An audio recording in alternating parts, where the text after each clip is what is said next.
Yeah, good show. Enjoy the weather if you can. All right, 9 to noon show on the way. Let's get a news update now from our resident young person, Donna Marie Doherty. Good morning, Donna Marie. Thanks, Greg. Good morning. There has been renewed call for dog owners to act responsibly, calling a sheep kill on Maharorty Beach. It's believed a dog was left off its lead on the beach and subsequently killed a sheep in the area. Warning signs erected on the beach warned pet owners to keep dogs on their leads at all times. Councillor Michael Collum McGilla Asbog has appealing to dog owners to heed these warnings. This is absolutely terrifying for the other animals, but very much so for the owners. I would call on dog owners to keep their dogs on the lead.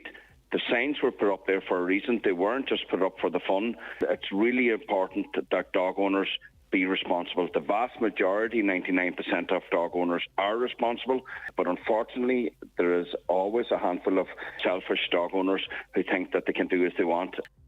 The Cathaoirleach of the Inishowen Municipal District has called for the opening hours of Angrain and Alloch to be extended. Councillor Paul Calling says many people travelling from near and far are left disappointed upon arrival to find the attraction closed.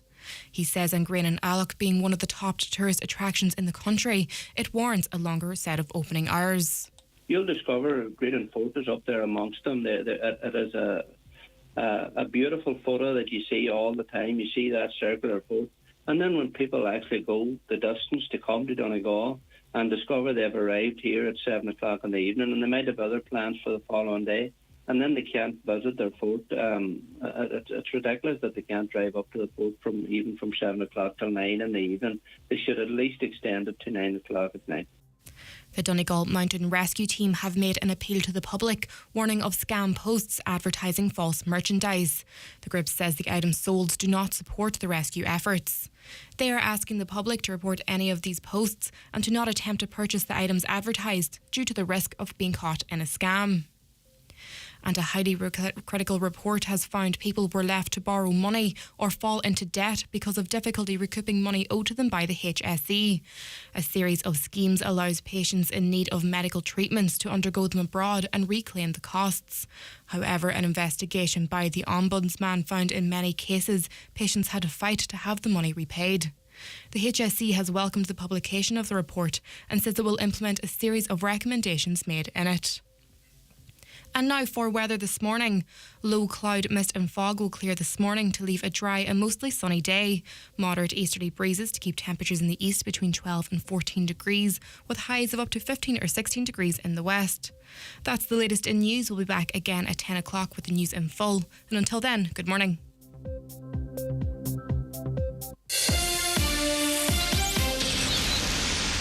$13.99 at Dunnes Stores gets your pet a bag of pedigree dog food. At Aldi, only $9.24 gets your pet a larger bag of Earl's dog food, plus mega chew bones, plus assorted biscuit shapes, plus meaty beef strips, plus dental sticks and tasty twists. And still have $4.75 left over. You won't just like more value, you'll love it. Aldi, everyday amazing. Dunnes Stores price checked on dunnesstoresgrocery.com 4th of the 4th, 23. Dunnes Stores may sell equivalent own brand products at lower prices. Details at aldi.ie/swap. Excludes offers, products and prices may vary. The county's #1 talk show, the 9 till noon show on Highland Radio. And now it's time for the talk of the Northwest, the 9 to noon show with Greg Hughes on Highland Radio. Hello, good morning to you. 4 minutes past 9 this Tuesday, the 18th of April 2023. How are you getting on? I hope you're very well indeed, and hopefully you're along for the ride with us for the next 3 hours here on the 9 till noon show. The lines are open for you, of course, to get involved in the conversation, raise your own issues and all that jazz. 086 60 25,000, WhatsApps and texts to that number. You can give us a call either 07491 25,000. If you're outside the Republic, it's 00353 7491 25,000. Caroline and Neve taking your calls there. Your emails coming to us on comments at highlandradio.com, and hop on our socials if you want to watch this show. YouTube, Facebook, and on our website directly. You can click watch live there and engage with us. Plenty coming up on the show. We have Community Garda information, where you hear the latest appeals and information from An Garda Síochána first.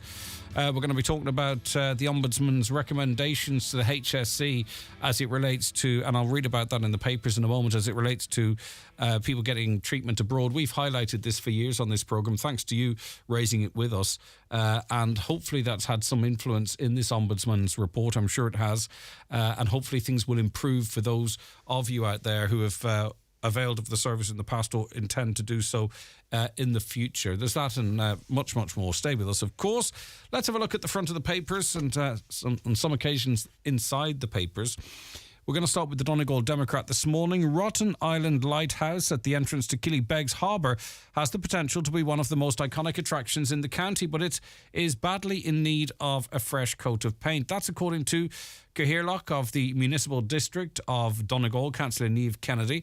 She raised the matter through a motion at the April meeting of the MD, calling for a request to be made to Irish Lights to please paint the external walls of the Rotten Island Lighthouse. The Derry Journal this morning, at the other end of the county, it is incumbent that negotiations on 58 social houses in Carndonagh are processed as soon as possible, a local county councillor has said.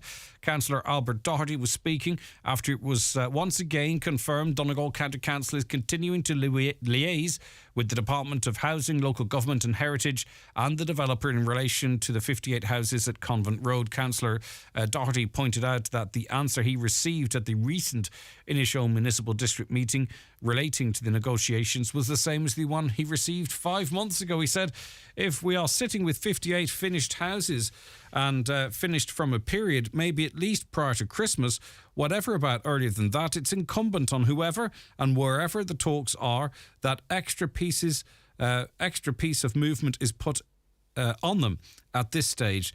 There is a void to be filled and people are asking why this hasn't progressed. But I saw some statistics yesterday published.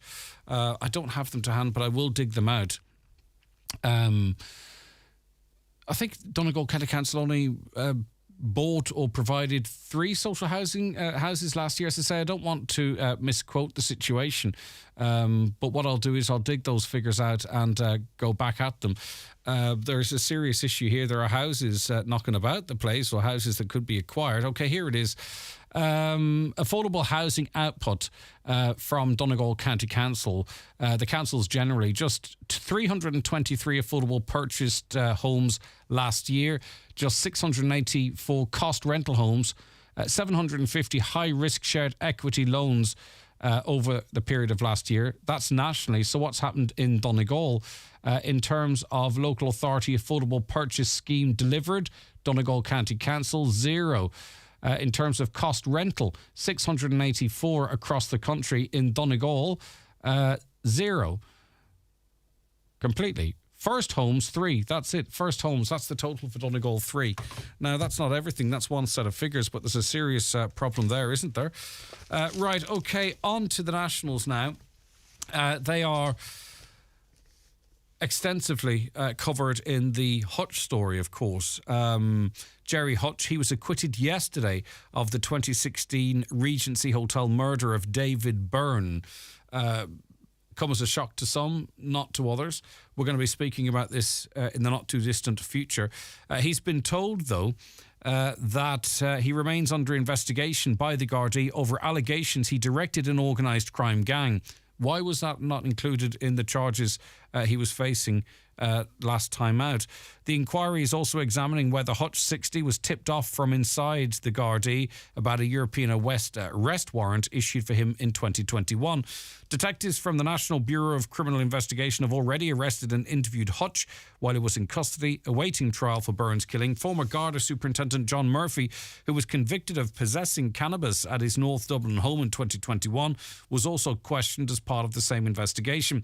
Garda sources said the now expected father of 5, Hutch, of the Paddocks Clontarf of North Dublin, to leave the jurisdiction. The Special Criminal Court found no evidence to support the allegation he was one of the shooters on the day, though it believed the Hutch faction was behind the attack. But as I say, there were no charges attached to that he could be found guilty of, even if it could have been proven. There will be questions asked of the DPP selecting the charges that they did. In reply to queries last night, Garda HQ said it noted the not guilty verdict against Hutch and the guilty verdicts against two other men, namely Paul Murphy, 61 of Cherry Avenue Swords, and Jason Bonney, 50 from Drumna Woods, Portarnock, on lesser charges of facilitating the attack by acting as drivers on the day. It added the investigation of the Regency attack was ongoing. So 3 people have been charged in relation to the murder on that day. All 3. The cases have not progressed, or they were found not guilty. Okay. As I say, that's across all papers. In terms of the Nationals, if you're not interested in that story, it's slim pickings elsewhere. Right, just back to this story we mentioned. It was carried in the news from Donna Marie, and then I had a little rattle at it. Patients who availed of the HSE's treatment abroad schemes were driven into debt and suffered mental distress after they were refused reimbursements, a highly critical Ombudsman report reveals today. And we've heard lots of these stories on this show. The Ombudsman, Ger Deering, who will join us after 11, by the way, investigated the various schemes operated by the HSE, including the cross-border directive where an approved patient pays up front for their treatment abroad with the expectation they will be refunded by the HSE. However, he found inflexibility and confusion where often older people on the state pension were left to pay back borrowings after the HSE money failed to come through. And you know the stories too. People were approved, went through the process, and then it was argued with them that only half the money or a third of the money or none of the money would be payable to them. This at the same time, and you see it on social media, I see it all the time, where people will post up a random comment like, does anyone have a receipt for a purchase in such and such a place on such and such a date on a certain year? It's not explained as to what it's for, but I imagine it's part of all this silly process that someone has to go into a shop and buy something in order to have a successful claim from the HSE. I mean, that is absolutely ridiculous. I'll be putting that to the Ombudsman, that type of strange behaviour to the Ombudsman a little later on. So he found inflexibility and confusion, as I mentioned.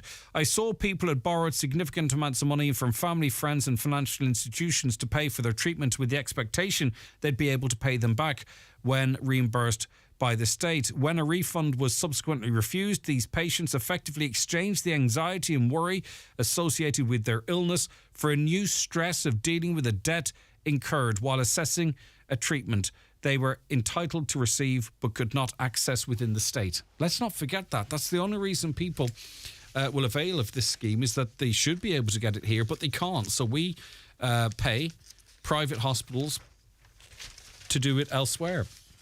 And then when you go to try and get reimbursed, they play silly buggers with you then. Okay, so we'll have more on that later on in the programme, so stay tuned for that.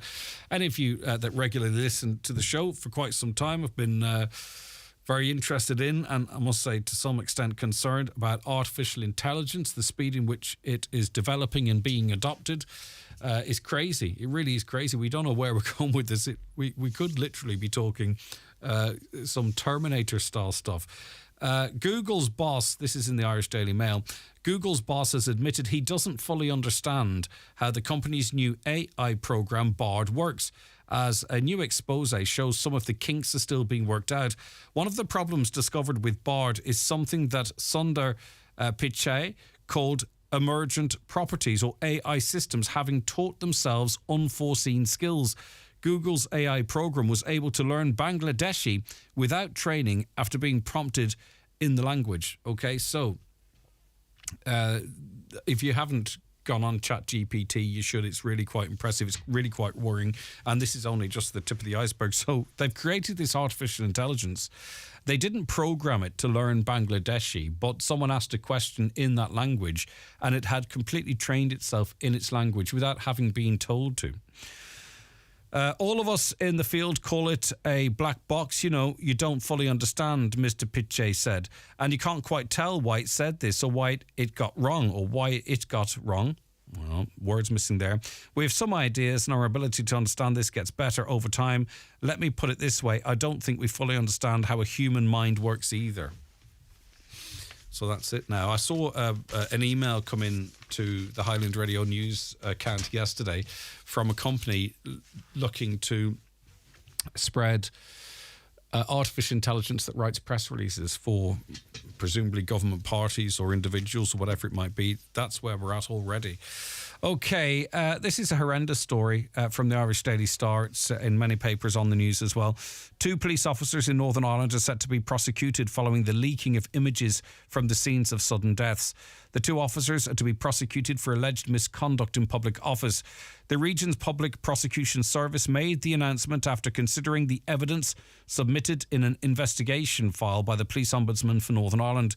The Operation Warwick investigation examined a number of instances, including the alleged sharing of imagery taken at the scene of sudden deaths.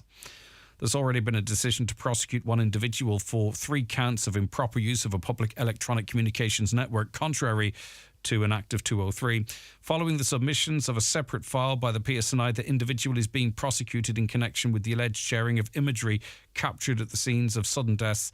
That case is currently in hearing, and the more you dig into that story, the more concerning it gets in that the deceased were posed for some pictures. So, and you can imagine the horrendous experience of families being compounded by that type of activity. The Irish Sun this morning, more than 1 million Irish people, many of you listening, will get a €200 boost next week. The latest cost of living bonus payment will be handed to the recipients of over 30 regular payments from next Monday. The 261 million boost was confirmed in the government's spring bonuses in February. Pensioners, carers, people with disabilities, lone parents, widows and widowers will all get the extra €200 on the same day they get their normal weekly payment. The government confirmed the €200 lump sum will be paid in the week commencing April 24th to people in receipt of long-term social welfare payments. Over 600,000 pensioners are set to benefit, while 60,000 on job seekers, 158,000 receiving disability allowance, and 50,000 carers will also be given that €200. So hopefully that comes now as a welcome and important boost to some of you out there.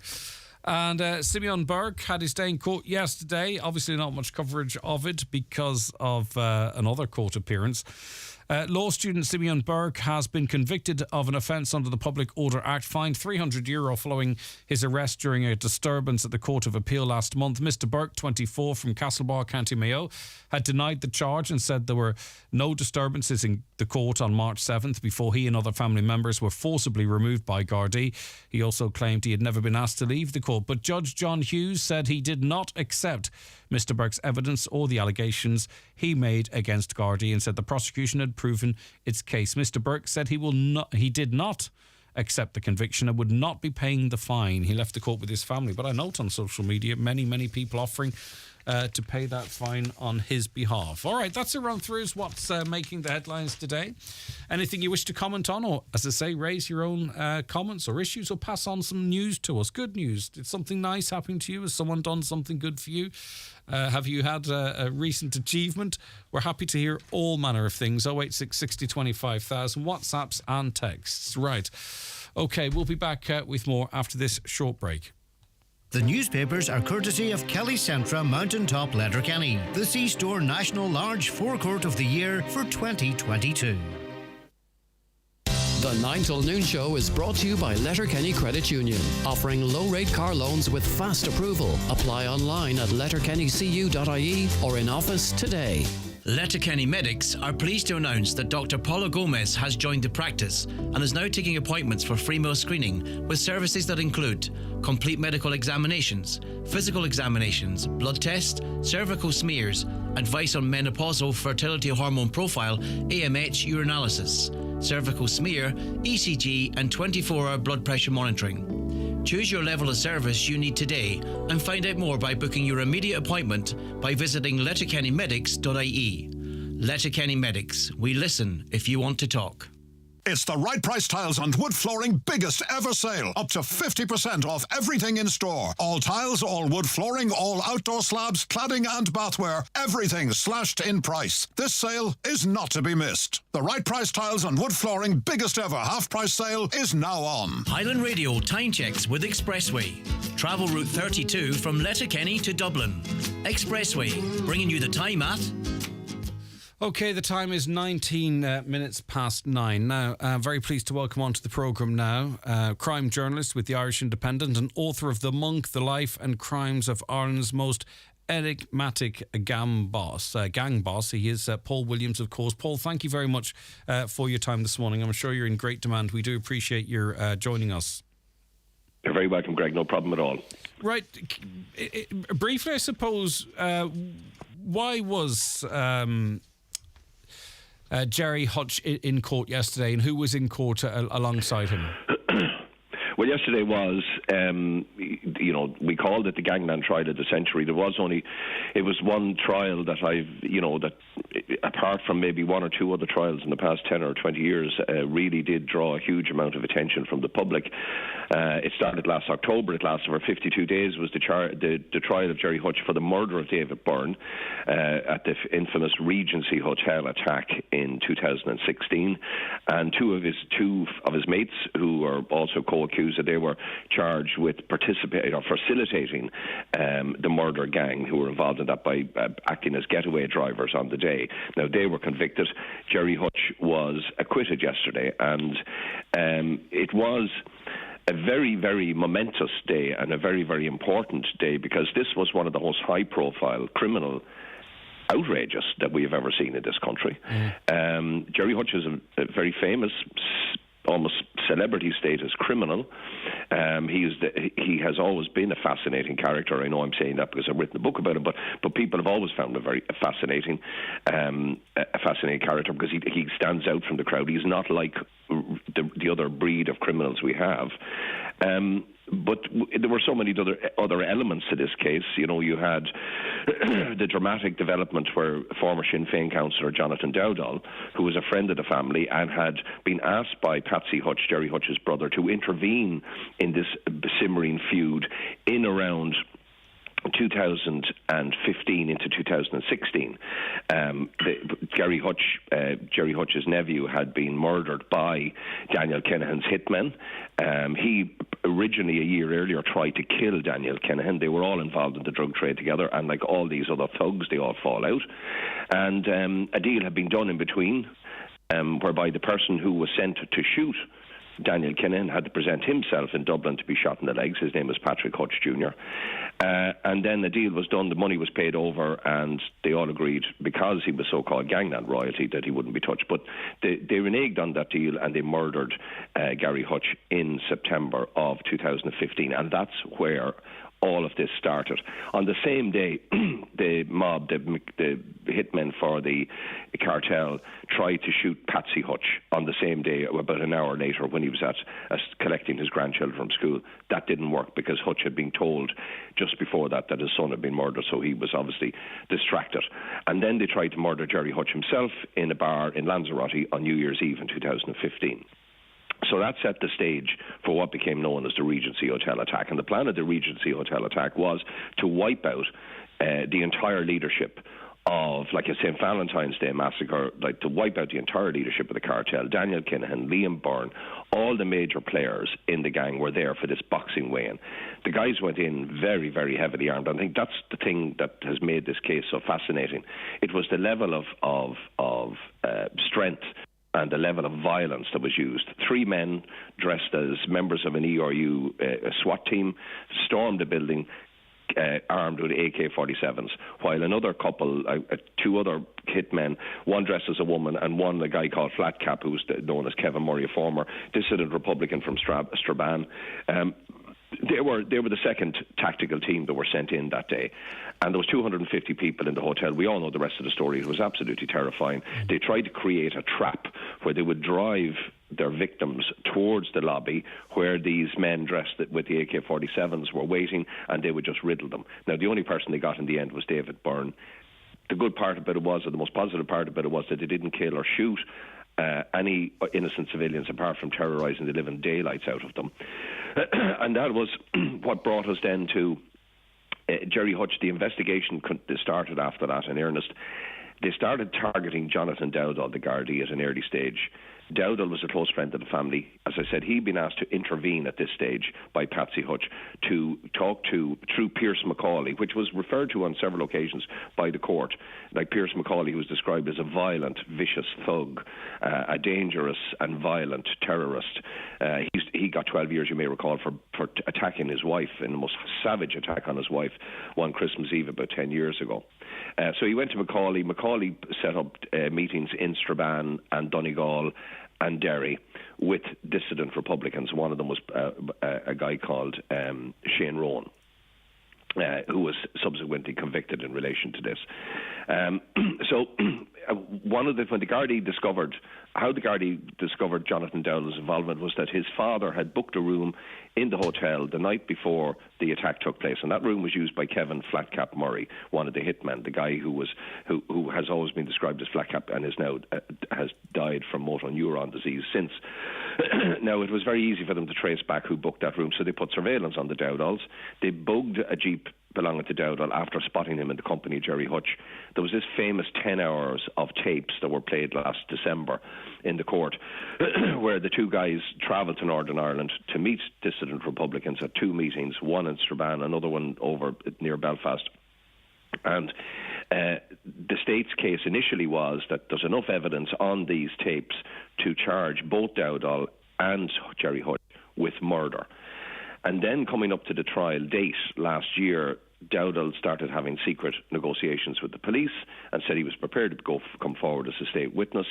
His evidence was, or his allegation was, two parts to his allegations. One, that he, on the night before the Regency Hotel attack, he met Jerry Hutch and handed Jerry Hutch over the key cards to this famous room that Flatcap Murray was booked to stay in. He then claimed that 2 days after the attack at the Regency, he met with Jonathan Dowdall in a park in Whitehall in North Dublin, and he basically was in a very rattled and panicked state, and he confessed to Jonathan Dowdall that he was one of the shooters, one of the TAC team dressed up with the AK-47s and as a ERU men who shot dead David Byrne, and he was upset about it and he wanted to make peace. Now, so that was the gist of the state's case. He turned just literally a week before it became, it was revealed about a week before the trial, or less than a week before the trial started, that he was going to give evidence. Then he became the centrepiece of the trial. He was in the box for something like 8 days, in one of the most robust cross-examinations I've ever.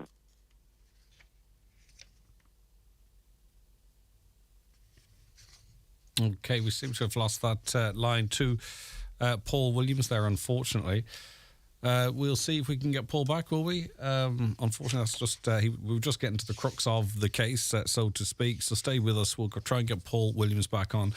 086 60 25,000. That's our WhatsApp and text number. Or give us a call on 07491 25,000. Right, as I say, just whilst we wait for Paul to recollect, just a couple of comments coming in here. A lot of cars hanging around Knockalla Hill, Climb Road yesterday, diffing and messing about. They were safe and only diffed when the road was clear, but it was quite alarming. They were safe, they say. It was quite alarming, but it was quite alarming to see on a public road, is the conclusion of that. It's not really, shouldn't be allowed, and it isn't allowed. But Greg, I've been trying to get an appointment with my local Intrio office. You have to phone a nationwide phone number dealing with the entire country. I have wasted €30 trying to phone, but the credit runs out. I can't afford to be wasting money this way. It's ridiculous. I can't phone the local office directly. Any help with that would be greatly appreciated. Paul, sorry, we lost the line there, and we were just getting to... Sorry, Greg, I don't know what's happening. The connection between Donegal and Dublin seems to have fallen down. I don't know where I was. I was blathering away there. No, that's okay. You were just getting to the point where we had got to the trial, right? You were talking about Dowdall's evidence and how he became available to the prosecution very shortly before the start of the trial. But if that hadn't come to pass, what evidence did the state actually have then against Mr. Hutch? Well, there are a lot of questions being asked about that, because you have to remember that up until, say, September of last year, just before the trial started, when a deal was done with the DPP and Jonathan Dowdall's solicitors, that the case was relying on a charge of murder against him and against Jerry Hutch based on the 10 hours of tapes when they travelled to Northern Ireland. Now, so like I was there for those tapes being played, and myself and my colleagues compiled as rough a transcript as we could get on it. And one of the points the court made yesterday was that there was no evidence. There was nowhere did Gerard Hutch admit in any way, or anything that he said could be construed in any way as an admission that he was involved in the Regency Hotel attack. But it was very, very clear from the recordings was that he talks repeatedly about the 3 yokes. The 3 yokes are the 3 AK-47s used in the attack. And he's talking quite openly to Jonathan Dowd about throwing these up to them, as in he was giving these as a present to the dissident IRA, the continuity of the real IRA. I don't know which one. There was always confusion about which one. And your man Shane Rowan, this guy who lived in Donegal, dissident Republican, he came down and he collected the guns. Now, this famous recording took place on 7th of March 2016, a month after the Regency Hotel attack. 2 days after this trip took place, the guns were to be moved. Shane Rowan came down to collect them. He met Patsy Hutch. Other men arrived, put the weapons into the boot of his car. He was driving back to the north when he was intercepted by the ERU and arrested. And those guns were subsequently ballistically and forensically tested and proved to be the murder weapons. So there was very much a clear case here, Greg, of that Gerry Hutch could be charged with possession of firearms and also with directing a criminal gang, both of which are identifiable offences under anti-gangland legislation. For some reason, the state did not charge Gerard Hutch with either of those offences. And would the DPP give an explanation for that, Paul? No, the DPP doesn't give explanations for any of this kind of stuff. And, there is an awful lot of public sympathy for Gerry Hutch. And Gerry Hutch is a criminal, as I said to you at the beginning, stands apart. Now, because I've written about him very, very extensively through the years, and I do know quite a lot about him. And he is the nearest thing to an ordinary decent criminal that you will get, because he adheres to some kind of code of ethics. He's a good family man. He is also a guy who eschewed the drug trade, that he's not a glad-handling, swaggering criminal going around bullying people and terrorising people. However, he has still been involved in a life of serious organised crime. It was a very serious offence he was involved in, moving those guns, having possession of those guns. And nobody can understand why the state didn't pursue those other charges. And the judges themselves basically said that yesterday.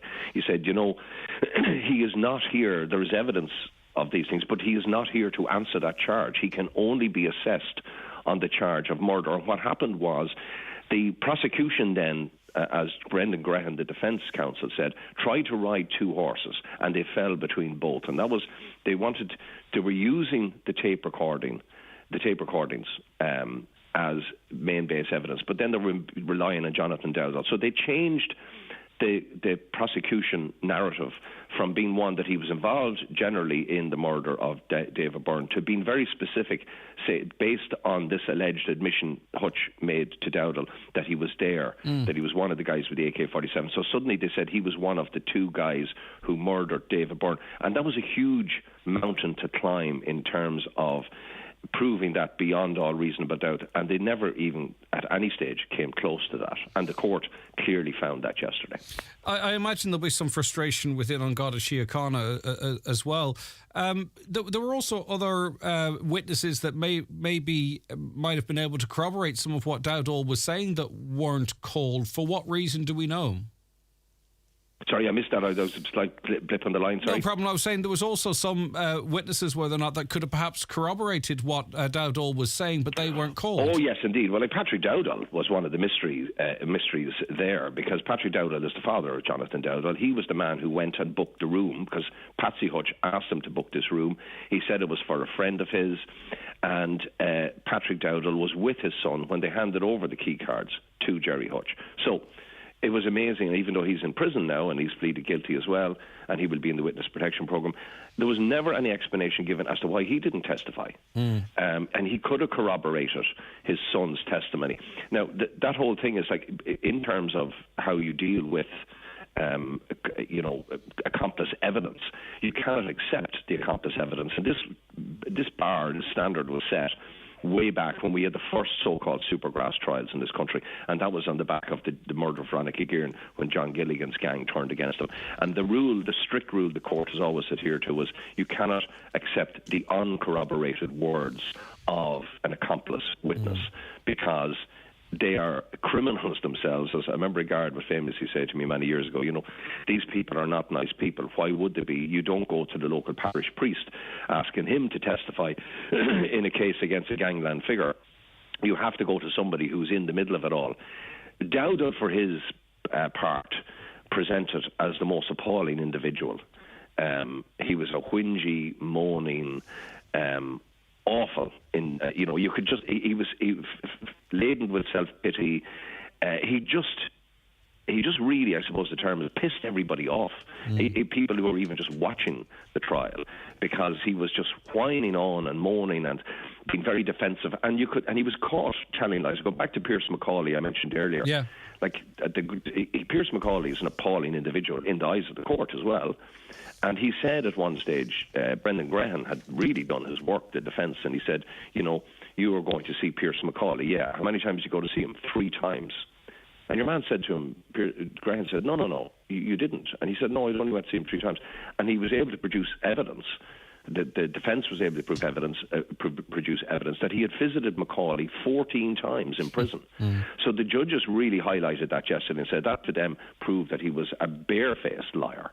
And they couldn't trust a word out of his mouth. Yeah. So in a lot of ways, Gerard Hutch today is a free man because Jonathan Dowdall decided to become a state witness and throw his lot in. I think that it may have been a different result if the two of them had been on trial together for murder, because you would have had to listen to the 10 hours of dialogue on the tapes with different ears. Yeah. Because now you have the two of them sitting in the dock as defendants in this murder case.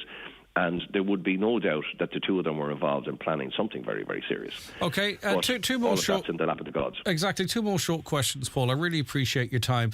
But what about then the entire handling of this case? A huge profile case. The ramifications go far beyond it in terms of its impact on boxing and the business itself and all the individuals there. I mean, the ripples on this are absolutely huge. But this is the third attempt to find someone responsible for this murder that has failed. It is, yeah. But the first major case was the trial of Patrick Hutch, who was Jerry Hutch's nephew, and he was accused of being the guy dressed as a woman. Now, that fell because Colin Fox, who was a very fine police officer, ended up taking his own life. And as a result of that, in 2018, then in 2019, the case fell because there were issues, that there were doubts created because he left a note and stuff, and he was the senior investigating officer. So what did he know? Why did he take his own life? All of those questions. And in the midst of all of that, there were issues around the identification of Patrick Hutch. So that case was nulli prosequi. Nulli prosequi was entered in that, but basically dropped the charges. Then there was, Dowdall was charged along with his father, and then the other 2 men who were, by the way, convicted yesterday, and everyone's forgotten about them, Jason Bonney and Paul Murphy, 2 old friends of Hutch's. They were charged and convicted of facilitating the gang, as in they provided getaway cars for 2 of the killers, including Fat Cap, on the day of the murder. They have been convicted. And technically, of course, Dowdall and his father have been convicted last September because they pleaded guilty to the same charge of facilitating. So 4 people are in prison. 2 of the main players have been acquitted. And the Gardaí are saying they're still investigating this. But you have to remember, when you take on a major criminal organisation run by very clever individuals, it's a very, very murky world anyway to start with, Greg. But to try and break through that and, to ascertain and establish our people telling the truth, it's a big job because, people would say, well, why did they put Dowdall on the stand in the first place? Well, the reason they put Dowdall on the stand in the first place was because he gave them an extensive statement alleging what he knew. They knew he was a major player. They had the tapes of Dowdall, and they felt he was a strong witness because the guards can't sit down and the DPP can't sit down and question him at length to test and see how he would perform in court. Yeah. You can't do that. They must just leave it in the lap of the gods and let him go in, testify, give his evidence, and let the court test the veracity and honesty of that evidence. And that's exactly what happened here. And as a result of that, Jerry Hutch is contemplating, he's 60 now, he's probably enjoying his 60th birthday, which fell last week while he was still in prison. And I'd say he will get out of town as quickly as he can, and he will not be seen here again for a long time. Yeah, that's what I was going to say. What next for him? That was my final question, but you've answered that. And where is he likely to go? Oh, but he's a lot of property. He's a very wealthy man. Okay. He started investing money from his robberies when he was 17 years of age. That's one of the things that makes him stand out from the crowd as well. So he's a very extensive property portfolio in UK, Ireland, vast majority of it not in his name, of course. He has property right across Europe. He certainly has he's a villa in Lanzarote where he was living and enjoying his retirement, and no doubt he will go back there. There's one part about it, though. There is one other issue in it all, and that is that he can never absolutely be sure that he is safe. He will always have to look over his shoulder, because even though the Kinahans are being squeezed internationally from all sides, even though the Kinahan cartel has been completely eviscerated in the Republic of Ireland, where their major base was, like over 70 members of their organisation are behind bars, and that includes some of the main the core of killers who used to be used by gangland. And one of the things, of course, we found out about the Kinahans is that they were responsible for most of the murders that were taking place in this town for years. Now, they don't have the capacity to shoot Jerry Hutch dead on the street in Buckingham Street today. No matter even if they had €1 million, they wouldn't find anyone to do it, because the people just aren't there. And also, they have been so heavily infiltrated by the police and security services across the world that they couldn't organise a piss-up in a brewery right now. So the only place that Jerry Hutch will have to worry about is when he's abroad. And there will always be the chance that some guy will take a contract from somebody, like the Byrne gang are still quite strong. They have money. They may find somebody who could decide, to try and make their names in gangland. Some idiot will produce a gun and shoot him. So, use the old Provo line, Jerry Hutch now has to be lucky all the time. The Kinahans only have to be lucky once. Yeah, and what a way to live your life. I don't think it could be underestimated. Finally, just in terms of the faint-hearted. Exactly, just in terms of your book, Paul, do you update it now? Do you add to it, or is that a piece of work that just sits there? Oh, no, I've the process of updating it, because like this, in the last edition of the book I did in 2020, I said, the last chapter has not yet been written in the life of Gerard Hutch, and it certainly hasn't, and this is the last chapter, and in fact it's not one chapter, it's about 6 or 7 chapters have gone into the book. We've done an extensive rewrite, so hopefully that'll be coming out in the next month or so. Excellent, okay. And that'll be fully updated to today, basically. It's literally we're living in the history, and it'll be written. Okay, listen, Paul, thank you very much for so much of your time. I really appreciate it.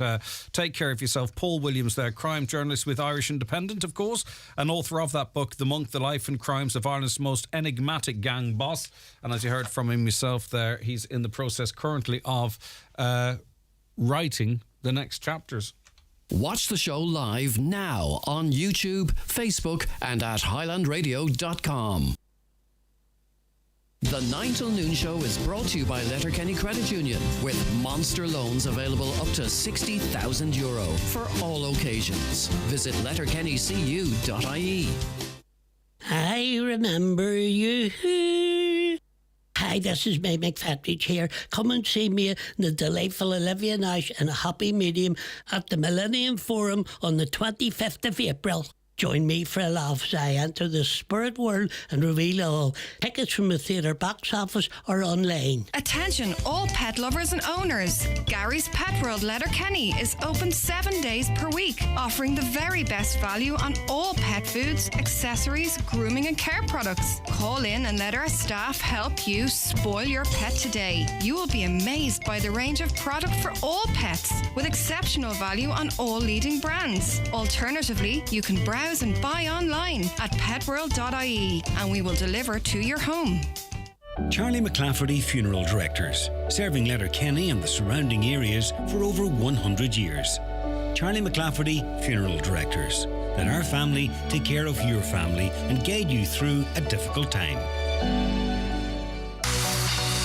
The groom goes goes free. The groom goes free. Yes, you heard it. The Groom's Room. Evolve Clothing, Letterkenny Retail Park. The groom goes free. Call in today. Terms and conditions apply. The 9 till noon show with Letterkenny Credit Union. Simplify your debts with a debt consolidation loan from Letterkenny Credit Union. Call us on 074 910 2126 or apply online via our app or in office today. They say knowledge is power, so the more you know about your personal finances, the more power you'll have over them. Now, all the knowledge and power you need is right at your fingertips with the CCPC Money Hub. Free, impartial and comprehensive information, calculators and tools to help you learn more and take full control of your personal finances. Get to know the CCPC Money Hub at ccpc.ie/money. From the Competition and Consumer Protection Commission. By choosing Donegal Creameries milk, you're supporting over 200 dairy farming families across Donegal in doing what they do best, producing delicious, fresh milk every day. For over 100 years, Donegal Creameries milk has been brought to you daily from our dairy at Crossroads, Killygordon, the longest established creamery in the region. Support local farms, local families and local jobs by choosing Donegal Creameries milk. Highland Radio weather updates with Ireland West Airport. Fancy a European city break this summer? Discover the beautiful cities of Barcelona, Cologne and Milan with Ryanair. 6 flights a week for summer 2023. Ireland West Airport. Don't just take off, take it easy. Yes, and the weather is continuing to look quite favourable, isn't it? Low cloud, mist and fog will clear this morning to leave dry and mostly sunny day. Moderate easterly breezes will keep temperatures in the east between 12 and 14 degrees. But hey, we're in the west, 15 or 16 degrees, so that's good. Right, now we welcome onto the show Paula Kenny, National Manager for Social Housing with the Society of St Vincent de Paul. Good morning to you, Paula. Morning, Craig. Thank you so much for joining us. It's great to have you on the programme. So talk to me about St Vincent de Paul's role in housing. Yeah, just to say that a lot of people are not aware that along with the core work of the Society, that we're also an approved housing body and we provide homes to over 920 people nationally. And over 210 of those homes are provided in the Northwest region across Donegal, Leitrim and Sligo. And those homes have been delivered and are managed by a network of volunteer groups. And we provide homes across 17 locations in the Northwest region. So we typically accommodate older people, and that category of need lends itself very well to the volunteer-led management. And all our tenants must qualify to be on the local authority housing list. So I'm on this morning as a society, want to strengthen our volunteer base.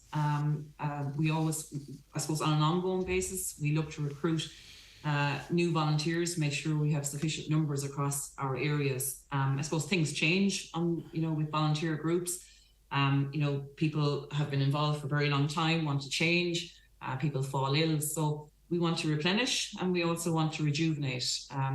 We're currently operating housing in a very highly regulated environment. So we want to bring on skill sets now that complement the work of our social housing provision. So in terms of skill set, I suppose that's what we're here to talk about. We can look at it across two areas, across the property and also across the people. And on the property side, there's work around looking at the repairs and maintenance side of property. As an approved housing body, we continuously look at improving our standards. And is that to assess the properties for that work or to carry that work out, Paula? It's to every, I suppose, group looks at that in different ways. A lot would have different people, contractors involved. So it's about looking at ways to for efficiency of management across the asset. And also we continuously look at improving our stock. So, people are involved in refurbishments, energy upgrades, maybe adaptations, and safety management is also a big part of the property side. So we're looking at take on people with skill sets from maybe engineering, surveying, property management, safety management. They're fantastic skills to bring on board. And then when you look at the people side of it... Well, before we get to the people side of it, just in terms of those roles that you talk of, It's not a massive commitment that you're seeking, but it's not an insignificant commitment either. So what kind of time would people need to have available? And I suppose, how available do they need to be to give that time? Well, we typically say as a marker about 3 hours per week would be the requirement for a volunteer. And then based on the area of work that they're involved in, that could change from week to week. But I suppose the more people you have involved in a group, you can have greater delegation of tasks. Right, so you might have multiple people working responsible for the same group of housing or house, for example. They work together as a team. Okay, so that workload is shared then, of course. Exactly, yeah. And, we see across the country the fantastic variation of skills that are involved in different groups. It really works very well. And then we're going to talk about the people. Yes, go ahead, Paula. Yes, the work on that side of things is varied. It can range from rental income management to tenancy selection. We often need to signpost our tenants to different supports within the community. And also a lot of the tenants that we accommodate come to us that mightn't have family or friends around them. So we like to create a sense of community, and we often host different events and run different activities for our tenants. And that can be anything from coffee mornings to book clubs or gardening classes or whatever. So there's lots that people can get involved in. And so, if you're a people person, if you have maybe a background in social care, social work, nursing, they're all very valuable and beneficial skills to have on board. And the people and also just to say, Craig, as well, that every group benefits from somebody with a financial background, an administration background for all that, for the reporting side of things as well. So there's a great, there's lots of different things you can get involved in. So talk to me about what the volunteers say to you that they get from it themselves. It's interesting you asked that, because I was just talking to someone last week, and they said to me that they get way more out of it than they put in. The ability to provide a home to somebody is just the impact that has on that person. It's life-changing. And we want to be able to continue our work because it is so important, particularly in the current housing crisis.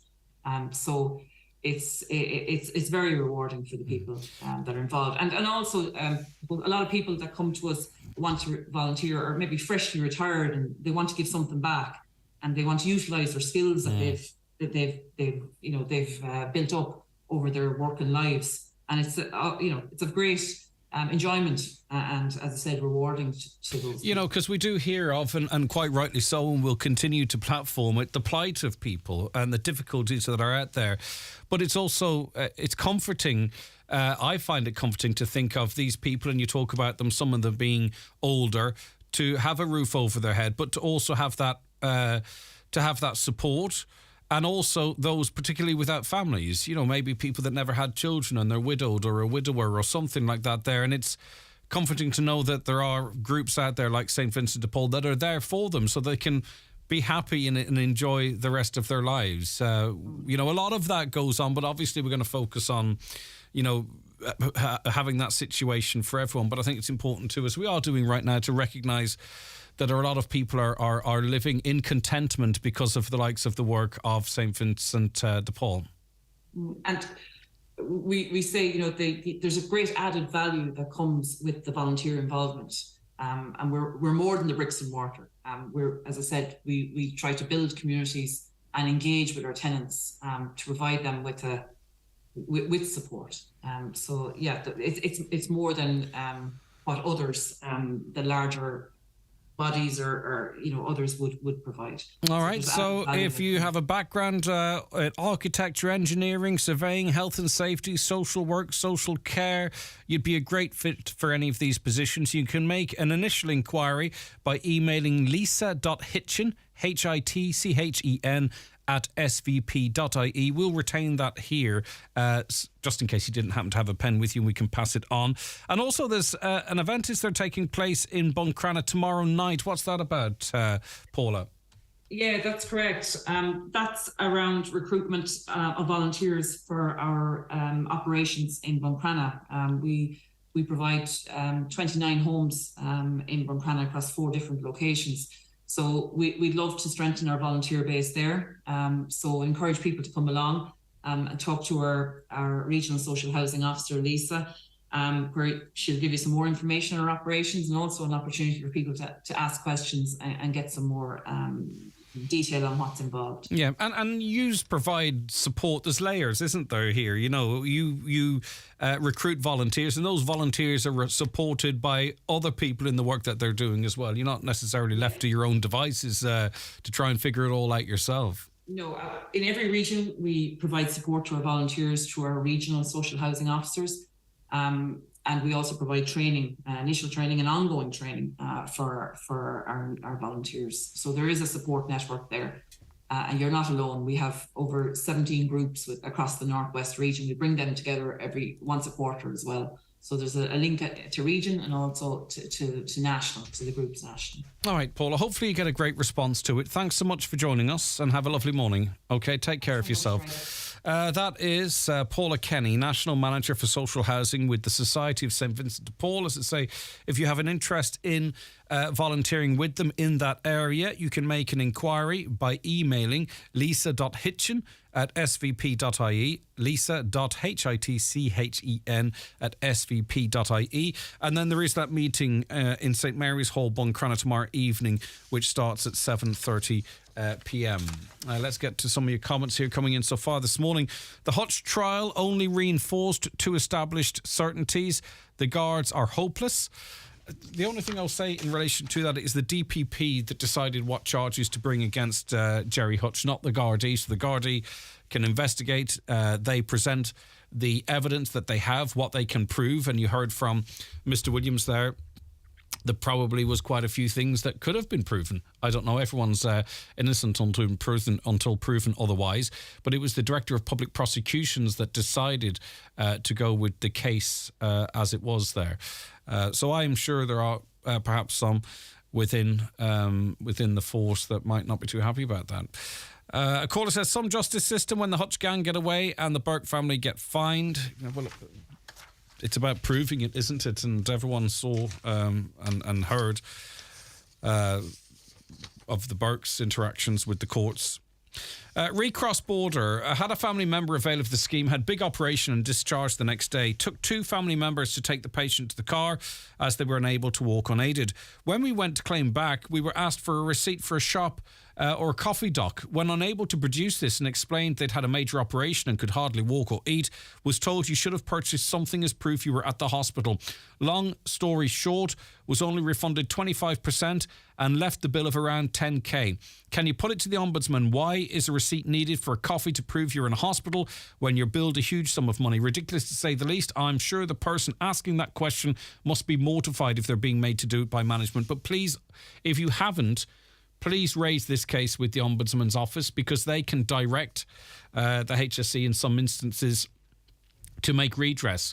I will certainly put that to the Ombudsman. I'm going to put that to one side. That's not unique, by the way. That happens. I know for a fact that it happens because I do see the posts on social media where people are looking for a receipt for a shop in Derry, for example, from a year ago, because you'd be up to high dough, wouldn't you? You're not going to remember to get a receipt in a shop, or you could misplace it, or it could fade.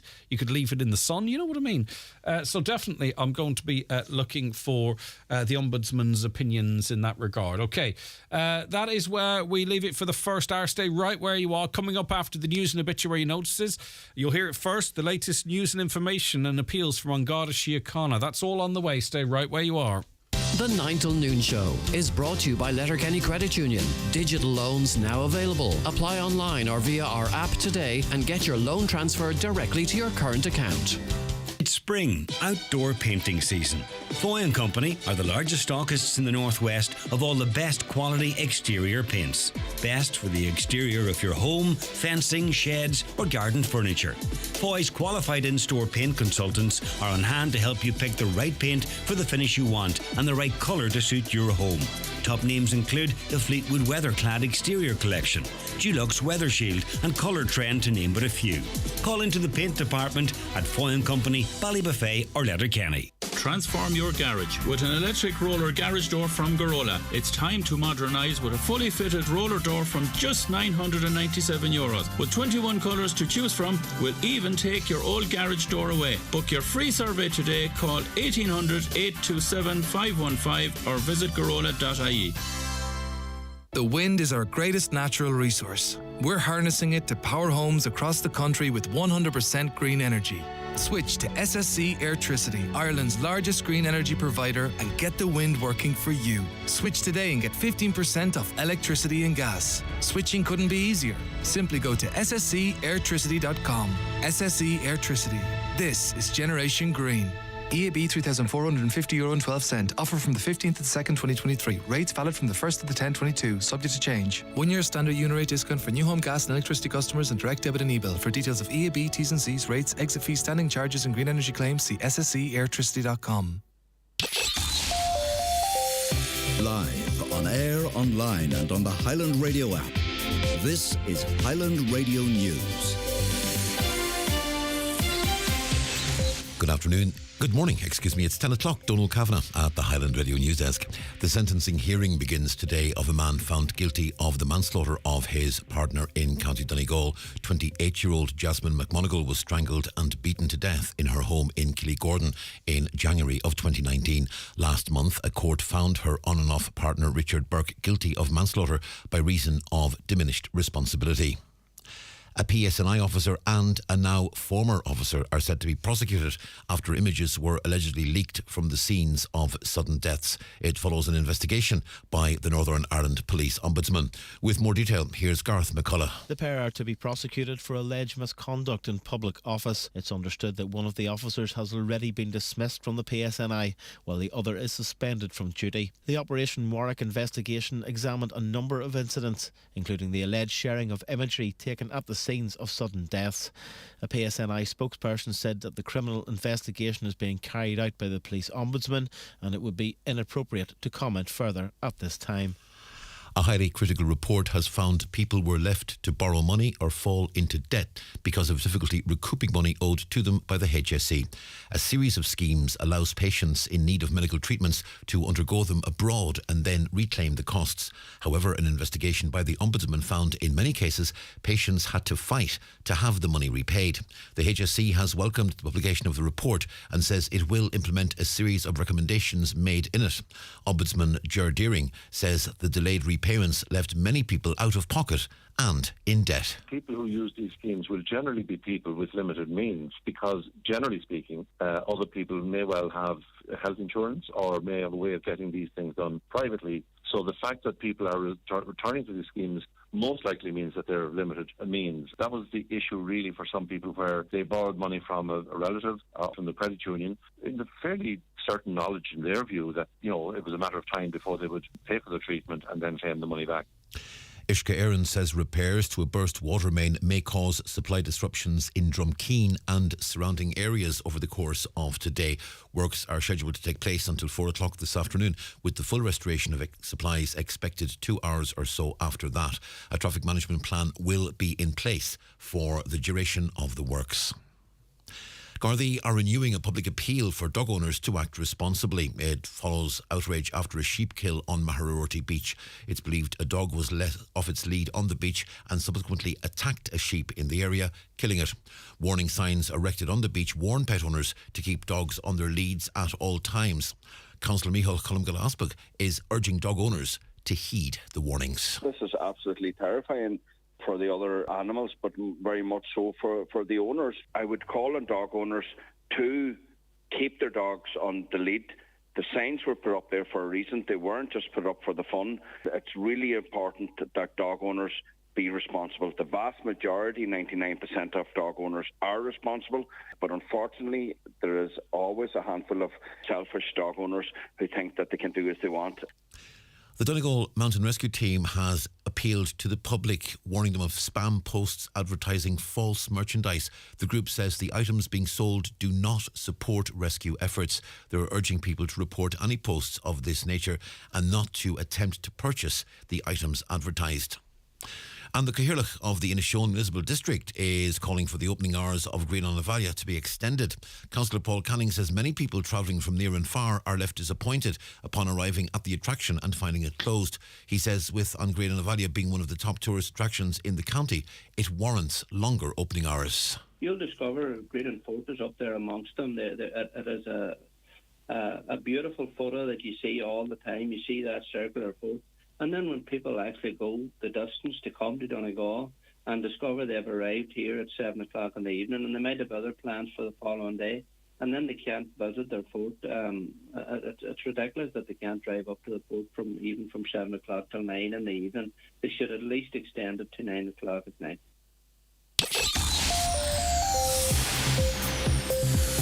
Weather forecast. Any remaining low cloud, mist and fog will clear this morning, leaving a dry and mostly sunny day. Moderate easterly breezes will keep temperatures between 12 and 14 degrees Celsius, with highs of up to 15 or 16 degrees in some parts of the west. And that's Highland Radio News. We're back with news headlines again at 11 o'clock. Until then, from the news team, good morning. The obituary notices this Tuesday morning, April 18th. The death has taken place of Francis O'Donnell, 173 Ardconnell, Ardra. His remains will repose at Shovelin's Funeral Home Ardra this evening from 5 p.m, followed by removal at 6:30 p.m. to the Church of the Holy Family Ardra, arriving at 7 o'clock. Funeral Mass tomorrow morning at 11 a.m, with burial afterwards in the adjoining cemetery. The death has occurred of Sally Brown, formerly of Carricoffin, Ahiarn, reposing at the home of her sister-in-law, May Brown, 27 Triernamungan Road, Carricoffin, Ahiarn, from 3 o'clock today. Funeral from there on Thursday at 10:30 a.m, for Requiem Mass at 11 a.m. in St. Patrick's Church, Ahiarn. Interment afterwards in the adjoining churchyard. Family time please from 11 p.m. to 11 a.m. The death has taken place of Barney Kerr, Ballybow, Rathmullen. Remains will repose at his home. Wake from 1 p.m. until 10 p.m. today. Funeral Mass tomorrow at 11 a.m. in St. Joseph's Church, Rathmullen. Burial afterwards in Rathmullen Cemetery. Funeral Mass can be viewed live on mcnmedia.tv. Family time on the morning of the funeral. The death has taken place of Nora Boyce, Pier Road, Downings. Her remains are reposing at her late residence. Funeral from there tomorrow, going to the Church of St. John the Baptist for Requiem Mass at 11 a.m, followed by interment in the adjoining cemetery. Family time from 10 p.m. and on the morning of the funeral. Family flowers only, donations in lieu if desired, to the Donegal Hospice, care of any family member. The death has taken place of Patsy McLaughlin, Rye Crook, Carndonagh, reposing at his home. Funeral leaving there tomorrow morning at 10:15 a.m, going to the Church of the Sacred Heart, Carndonagh, for Requiem Mass at 11 a.m. Interment afterwards in the adjoining cemetery. The death has taken place of Teresa Tessie McBride, Umla, Carrigart. Remains are reposing at her late residence. Funeral from there this morning, going to the Church of St. John the Baptist for Requiem Mass at 11 o'clock, which can be viewed live on the Meva Parish Facebook page. Interment immediately afterwards in the adjoining cemetery. Family time please before the funeral this morning. Family flowers only please, donations in lieu if desired, to Friends of Letterkenny University Hospital, care of any family member. The death has taken place of John McGinley, John Daniel, Valgaro, Cloughan. John is reposing in the residence of his late brother Frank in Falgaro, Cloughan. Requiem Mass is at 2 p.m. this afternoon in the Church of Our Lady of Perpetual Succour, Glenfin, with burial afterwards in Kiltyvogue Cemetery. Funeral mass can be viewed live on mcnmedia.tv. Family time before the funeral this afternoon. The death has taken place of Anne Gibson, 4 Water Terrace, Milltown, Convoy. Funeral from her late residence this morning at 10:30am, going to St Mary's Church, Convoy, for 11am Requiem Mass with interment afterwards in the new cemetery, Convoy. House private this morning before the funeral, please. Family flowers only, please. Donations in lieu of flowers, if desired, to the Donegal Hospice, care of any family member. The death has taken place of Sarah McHugh, Auchnish, Ramelton. Remains are reposing at the residence of her brother Mickey McHugh, Back Lane, Ramelton. Funeral mass this morning at 11am in St Mary's Church, Ramelton. Burial afterwards in the adjoining cemetery. Funeral mass can be viewed on churchservices.tv. For more details, including any family health guidelines for wakes and funerals, please go to highlandradio.com.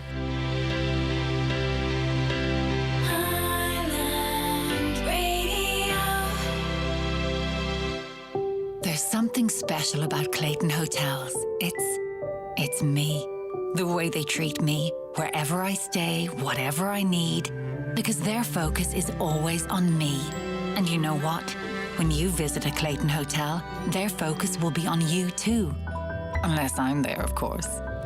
Save on every room every night when you click on Clayton at claytonhotels.com. Clayton Hotels. Our focus is always you. Okay, you're very welcome back to the 9 till noon show. Good morning if you are just joining us. An interesting first hour. And just to let you know that the programme is archived on our YouTube channel. You can watch it whenever you like, okay? Fast forward, rewind and what have you. We had Paul Williams on earlier on talking about the outcome of the Jerry Hutch trial.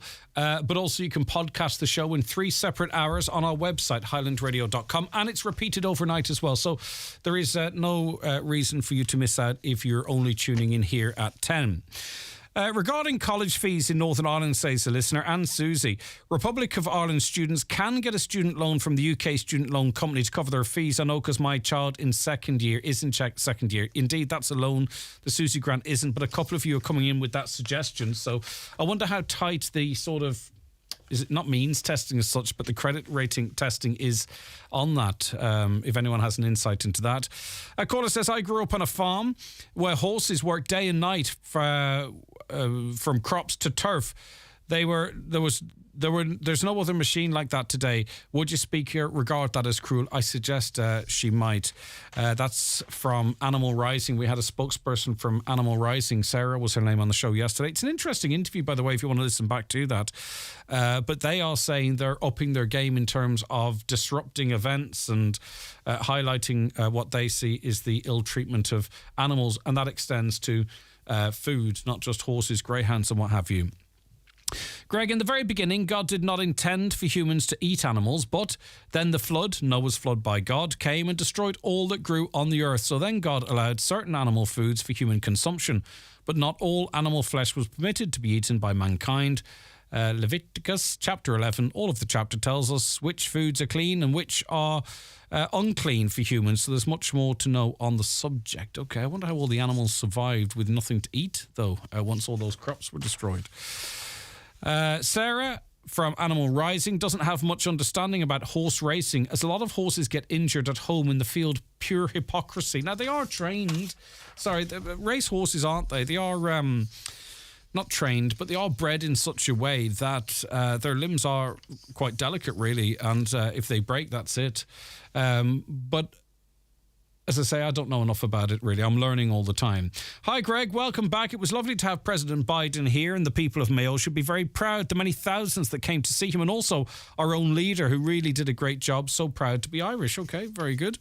Good morning, Greg. American President Biden, the most powerful man in the world, meets Irish President Higgins with no power whatsoever. And now I wonder, do we really need a president on such a high income and living rent-free in a castle? All he seems to do is sign paperwork. You see, the problem is though, the Irish president actually has quite wide-ranging powers. The problem is, though, that they don't employ them for the benefit of the people at times. A shift to conservatism and right, which is far from extremism, as is the popular term in the media. Now, when I talk about far right and far right, okay, there are... I don't use them in the context that maybe they're most broadly used nowadays. There is insults, far left or left this or right that. I still use them, to be honest with you, in the traditional sense, perhaps right being more conservative, left being more liberal. Now, there are shades within that, right? But I don't want to pigeonhole or group a whole load of people in with a certain phrase. I don't think we'll get anywhere unless we sort of understand each other more and talk a bit more. But I'll read this text from the beginning to the end. A shift to conservatism and right is a natural and long required pushback to the unprecedented drive to the left, which often was and is extreme, witnessed over the past 10 years, 3 in particular. There's always a point where people will say enough is enough. I'm not standing for this any longer. That being said, the majority is still centrist. All studies show in this country the left and the right make up about 35 to 40%. And the majority of people listening to this show are centrists. They might agree with some elements of what the right, in inverted commas, might agree with in terms of maybe, some of the things that we're seeing change, but they also might agree with some elements of the left. But you don't hear... Daniel O'Donnell made that point actually really quite well in this programme. You generally don't hear from them because they're perhaps not as motivated to have their say. Right, Lifeline, just before the break, excuse me, please. Lifeline Inishowen, that's the domestic violence service, by the way. They have a Go Purple Day coffee morning. Now, it's this coming Friday at 10 a.m. until 2 p.m. It's in Wesley Hall, Carndonagh. You're invited to call in for a cuppa and wear something purple. It is optional, though, so if you don't have something purple, please don't let that put you off attending, is the message there. It's in association with Safe Ireland and An Garda Síochána. So it's a Go Purple Day coffee morning this coming Friday between 10 a.m. to 2 p.m. It's in the Wesley Hall, Carndonagh. Call in for a cuppa, and I'm sure there'll be some treats there too, won't they? And you can wear something purple, but as I say, if you don't have something purple, you're not obliged to. You're still very much welcome. Right, okay. Greg, does the traffic lights on the 4 lanes turn red to let you turn right to Bonnegee? I don't know, to be honest with you. I have no clue, but I'll try and find it out. I'm not being dismissive for a moment. I'll try and find out for you. Right, let us take a break for the bingo number. Stay right where you are, because coming up we have Community Garda information. Our guest this week, Garda Grania Doherty. The county's #1 talk show, the 9 till noon show on Highland Radio. It's time for NCBI Bingo on Highland Radio. It's Tuesday the 18th of April. You're playing on the brown sheet. The reference number is S17. It's game number 16. The numbers are 26, 80, 51, 86, 39, 75, 57, 46, 79, and finally 24. Phone your claim to 9104833 before 8 tonight, leaving your name, contact number and the name of the shop where you purchased your book, and we'll call you back the next working day. Get all your NCBI bingo information at highlandradio.com. Donegal Denture Clinic, Letterkenny. Denture problems? We can help. At Donegal Denture Clinic, we customise, personalise and tailor your dentures to suit you. Call us for a free consultation on 91 25 25 3. Find us at Ballyrain, Letterkenny, beside Rossin College. Medical cards welcome. For all your denture needs, call Donegal Denture Clinic on 91 25 25 3. Online at donegaldentureclinic.ie. The CFC Interiors Dairy Stock Disposal Sale is now on. Due to overstock, an incredible £1.5 million worth of stock must go. Don't miss our highest ever discount on selected ranges across all departments. The Stock Disposal Sale at CFC Interiors Derry, Cookstown and Abbey Centre. Sale now on. The 9 till noon show with Letterkenny Credit Union, now offering mortgages from €40,000 to €600,000 with no hidden fees or transaction charges. Letterkenny Credit Union, 9102127. The Community Garda information slot is brought to you by Sheridan Security Systems, protecting what you value most. Call today and get your zero-wire alarm system from €299. Sheridan Security, 91-26025. Now, 18 minutes past 10 on this Tuesday, the 18th of April, 2023. It's time for Community Garda information, and we welcome into studio Garda Grania Doherty from the Letterkenny District. Grania, thanks so much for joining us. No problem. Good Morning, to have Greg. you in. Right, let's start with some appeals, as we always do. And Garda looking for the public's assistance in their investigation into a burglary in Muff. Yeah, so this is quite a recent burglary. It happened at a house. This house is currently under construction at Lenamore, Muff. The burglary is believed to have occurred between 3 p.m. and 5 p.m. on Saturday the 15th of April. So the back door of the property was smashed, entry gained, and a number of sets of keys belonging to the property, to the doors of the property, were stolen from within the house. So a group of youths were seen in and around that area between those times. So we ask anybody who may have noticed these young people and who can identify them to make contact with us, if only to rule them out of our investigation. So if anybody observed any suspicious activity in that area during that 2-hour time frame, we ask them to contact Gardaí in Buncrana on 9320540. OK, a burglary also being investigated in Letterkenny. Yeah, this happened on the Garthley Road area of Letterkenny on the same date, actually Saturday the 15th of April. Happened in and around 4:45 p.m. So the resident of that property arrived home. They discovered an unknown man standing at the rear door of the house.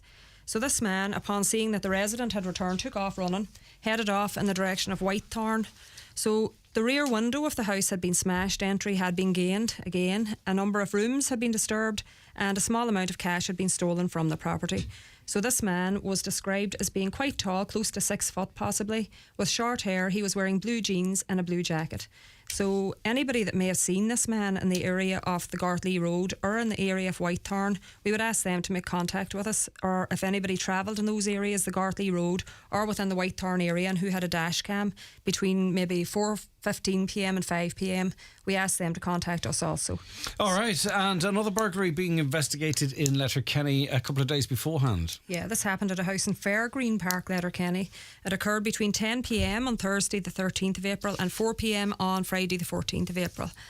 So damage was caused to the kitchen window, entry was gained to the property, and a CCTV system, the monitor and the hard drive, was stolen from the property. Quite an expensive piece of equipment. The key to the back door was also stolen from this property. Again, we appeal to other residents in that area just to make contact with us if they remember seeing any sort of suspicious activity between Thursday night and Friday evening in their area. And Gardaí in Letterkenny can be contacted on 9167100. Yeah, and there's a couple of things going on here. I mean, they're all at different times and what have you. But these... It's not always in the cover of darkness that these things happen. So I think we always have to be alert and aware, don't we, Grania, regardless of what time of the day it might be. Yeah, and in fact, I was just looking back in the notes here. 2 of these burglaries occurred during daytime hours, during daylight hours. So it's unfortunate. We haven't had incidents of burglaries in recent times, and it's unfortunate to see these incidents starting to creep up again. So we would just ask people, if they see any sort of unusual or suspicious activity in their area, contact Gardaí immediately. You know, we would rather get a call to say that you've seen this, to call out and realise that it was actually nothing. That's okay, we don't mind. But, you know, take the proactive approach. Ring us if you see any sort of suspicious activity. Contact Gardaí. If you do see any unusual activity, please note descriptions of the people involved, their cars, take their registration number if possible, and their direction of travel. And just keep an eye out for your neighbours, particularly maybe those who live alone or who are more vulnerable. We would ask people also to please review the security of their home if they haven't done so in a while. Check that the windows and doors are secure when they're locked, that they're not loose, and ensure that they're closed and locked up when the property's vacant. If you have an alarm, make sure you set the alarm when the house is going to be unoccupied. And don't leave implements such as tools, ladders outside your home, you know, to make life easier for these criminals to gain entry to your house. Ensure that your home's well lit up. Maybe now it's not so applicable now with the long. Yeah, but that being said, and you see, there are little barriers we put up on ourselves in terms of, you know, say the cost of electricity and stuff. It is quite a worry, and people might not switch the outside lights on. But there are alternatives. There are solar lights, and these LEDs can be really quite bright off little power. I have a few that run off AA like 8 and they last for 6 months. Do you know what I mean? Yeah. And you can pick up those batteries quite handy. So for whatever reason, be it financial or just you haven't got around to it, illuminating the outside of your property is really a great defence. It's not in of itself, it's not a singular defence, but it's part of what you should be doing. Yeah, and we have mentioned these dusk to dawn lights before. I have one at my own house, and it lights up the back of the house like the Finn Harps pitch and match light. No, but it is great. It provides great light. You know, the back of the house and around the sides of the house all get lit up. It's a deterrent. Of course, it's a deterrent. Yeah. So these people target homes mainly that are poorly lit. You know, the chances are that they're not going to be seen in and around the grounds. So do light up around your home. And switch that alarm on, as you say. You know, I think we've all been guilty at times of maybe going, well, sure, I'm only going to be out of the house for half an hour. But these criminals are good at what they do. And you mentioned about tools and equipment. It's only a matter of time before you or one of your colleagues is in here on a Tuesday morning talking about, you know, high value stuff being taken from a shed or an outbuilding. You know, maybe people are power hosing the drive, or they've got the lawnmower serviced, or what have you. You know, we will see some of this stuff stolen. It's inevitable, you would almost feel, over the next couple of months. Treat your garage, if you're lucky enough to have one, or your shed as part of the house. It has to be secure. Yeah, exactly. Lock up your same procedures with your house. Lock up your shed, and many people have expensive type of equipment in their sheds. These ride-on mowers and such. So do ensure that your shed's locked also, and especially when your home's going to be vacant, lock up the shed also. Now, your valuables within the house too. Again, sometimes we can be a bit laxy-daisy. Firstly, ensure that you have a note of absolutely everything, because I'm sure you would see it all the time that someone's house is burgled, some jewellery stolen, and they only then realise, you know, 2 or 3 weeks later when they go for their ring or their earrings or whatever, that something else was stolen. So archive, picture everything and keep it in a secure place within your home, I would imagine, is decent advice. Yeah, so if you've expensive jewellery, for instance, do photograph it. Keep a register of all property serial numbers of expensive electrical items, for instance, and keep a register of all expensive items within your home. And also, maybe if you have, so a lot of people might have antique jewellery or jewellery that's worth a lot of money. Invest in a safe and ensure that safe is well secured and hidden within the home, and keep your valuables in it. We would advise people not to keep valuables at home, but obviously in cases such as jewellery, they don't have any option. And then they have a distrust of where else they might be, right? Yeah, and also too, you might have everything locked up and everything secure, but you could have your keys in sight, and you want to avoid that as well. Yeah, avoid keeping your keys in sight of windows and maybe glass doors. You know, keep them out of sight. And large amounts of cash, you know, put it in the bank, keep it away from your home, because these people that come in, they want something handy. It's usually cash, something light that they're looking to lift and make their getaway. They want in and out within a few minutes. So don't keep large amounts of cash at home. And listen, I know there's people listening that have cash in a shoebox, probably in the top shelf in the cupboard. They have money perhaps in a fake coffee pot in the kitchen. I'm not giving anyone ideas. The burglars know all of this stuff. They might have it in an empty cornflakes box or something, you know. We are not that unique. If we are looking for a hidey hole, we tend to go to the same spots. And unfortunately, those that might violate your home will know those spots. And that's why you have to be extra careful, Grania. Of course, yeah. These criminals are well clued in. Look, it's not their first rodeo. You know, they know where to check. They know the usual hiding spots within the house. In a sock, in your drawers, you know. And I'm only saying it in case it triggers with someone listening and they go, well, that's what I do, right? And it's only when you're burgled then. That's what ransacking's all about, presumably. They're going through those usuals, aren't they? Of course. And the majority of burglaries, they pull out presses, drawers, you know, they go through everything. Yeah, okay. So really and truly, the best advice is large amounts of cash, bank them, keep them away from your home. All right, okay, let's get back to appeals now. This is a criminal damage incident in Session O'Neill. Yeah, so this criminal damage incident, this happened at a vacant house in the Sheshaneel area in the early hours of Saturday the 15th of April between 1 and 2 a.m. So the fire services attended the scene, extinguished the flames. There was substantial damage caused to this property. Thankfully nobody was injured, nobody was in the home. It is a vacant, quite an old house that we're talking about here. So Gardaí are investigating all the circumstances surrounding this fire. They haven't ruled out the possibility that it may have been started deliberately. So the house in question, it's not far from Sheshaneel Chapel and school are in quite close proximity to each other, so the house is not far from either of those buildings. So we appeal to anybody who may have witnessed any activity in that area in the early hours of Saturday morning to contact Gardaí. Perhaps there may have been a lot of taxi drivers up and down that road. If anybody travelled on that road past Sheshneel Chapel between those times, and between 1 and 2 a.m, and had a dash cam, again, the taxi drivers, a lot of them would have dash cam footage, we would ask them to contact us. So Gardaí in Letterkenny, again, can be contacted on 9167 100. And the Garda Confidential line number, as always, is 1800 666 111. And just to remind people again that the Gardaí aren't asking you to download this footage and edit it and forward it on. They can deal with the SD card, or if it's stored on board, you can take that off and do the hard work. Of course, yeah. It's just a matter of dropping the SD card into the station to us. All right, criminal damage this time at Emmett Park. Yeah, so this happened in the Emmett Park area of Castlefin. It occurred at approximately 1 a.m. on Sunday the 16th of April. So a resident in that area, they were fast asleep in their bed. They heard a bang, glass smash, and went downstairs and discovered that the 2 glass panels in the front door of the house had been smashed. So a witness account would say that a man was seen running from the address and jumping into a car as a passenger before leaving the area. So we appeal to any road users who were in the area of Emmett Park who had a dash cam again to make that footage available to Gardaí. If anybody has any other relevant information in relation to this incident, they can contact Gardaí in Letterkenny on 9167 100. Yeah, and damage to a property in Letterkenny too. Yeah, at St Eunan's Court, Letterkenny. This incident happened between Thursday, April 13th at 7 p.m. and Friday, April 14th at 7 a.m. So between those times, a brick was thrown through the glass in the back door of a house. Entry wasn't gained to the house on this occasion. So we appeal to other residents, particularly in that area, that may have seen any sort of unusual activity in the area, to please make contact with us in Letterkenny on 9167 100. Yeah, really distressing for the people that are victims of that. You know, I mean, at first listen, you might think, what's 2 panes of glass? But can you imagine waking up and someone's, you know, you'd question their motives, you'd question why, is it going to happen again? You know, it's really distressing for people, this kind of activity. It is, of course, and your home's your haven, you know, it's your safe place. And as you say, you know, it is a criminal damage incident. No entry was gained to the home, but as you say, it causes worry, it causes upset and distress and anxiety to the and what's going on. Exactly. Yeah. And if there's young ones in the house, they might stop sleeping. I'm not saying that's in this case, by the way, because I have no knowledge of these cases, but I'm just saying, you know, every action has a consequence, and I'm sure it's really quite worrying for people. Okay, so sun's out, bun's out, and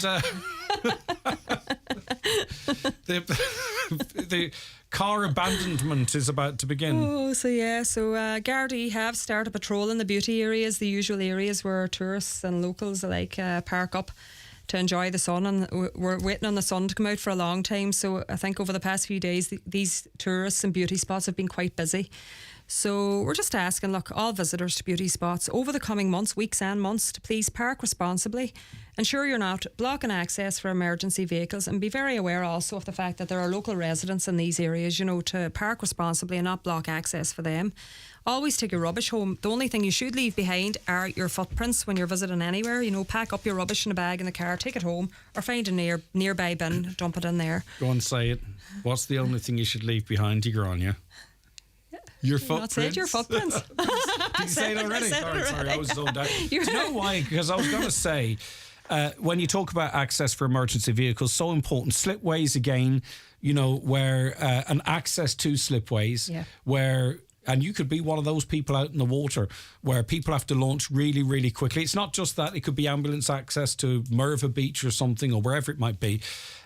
We just have to consider, is enough space there for a fire engine, an ambulance, or a big truck, tractor towing a boat?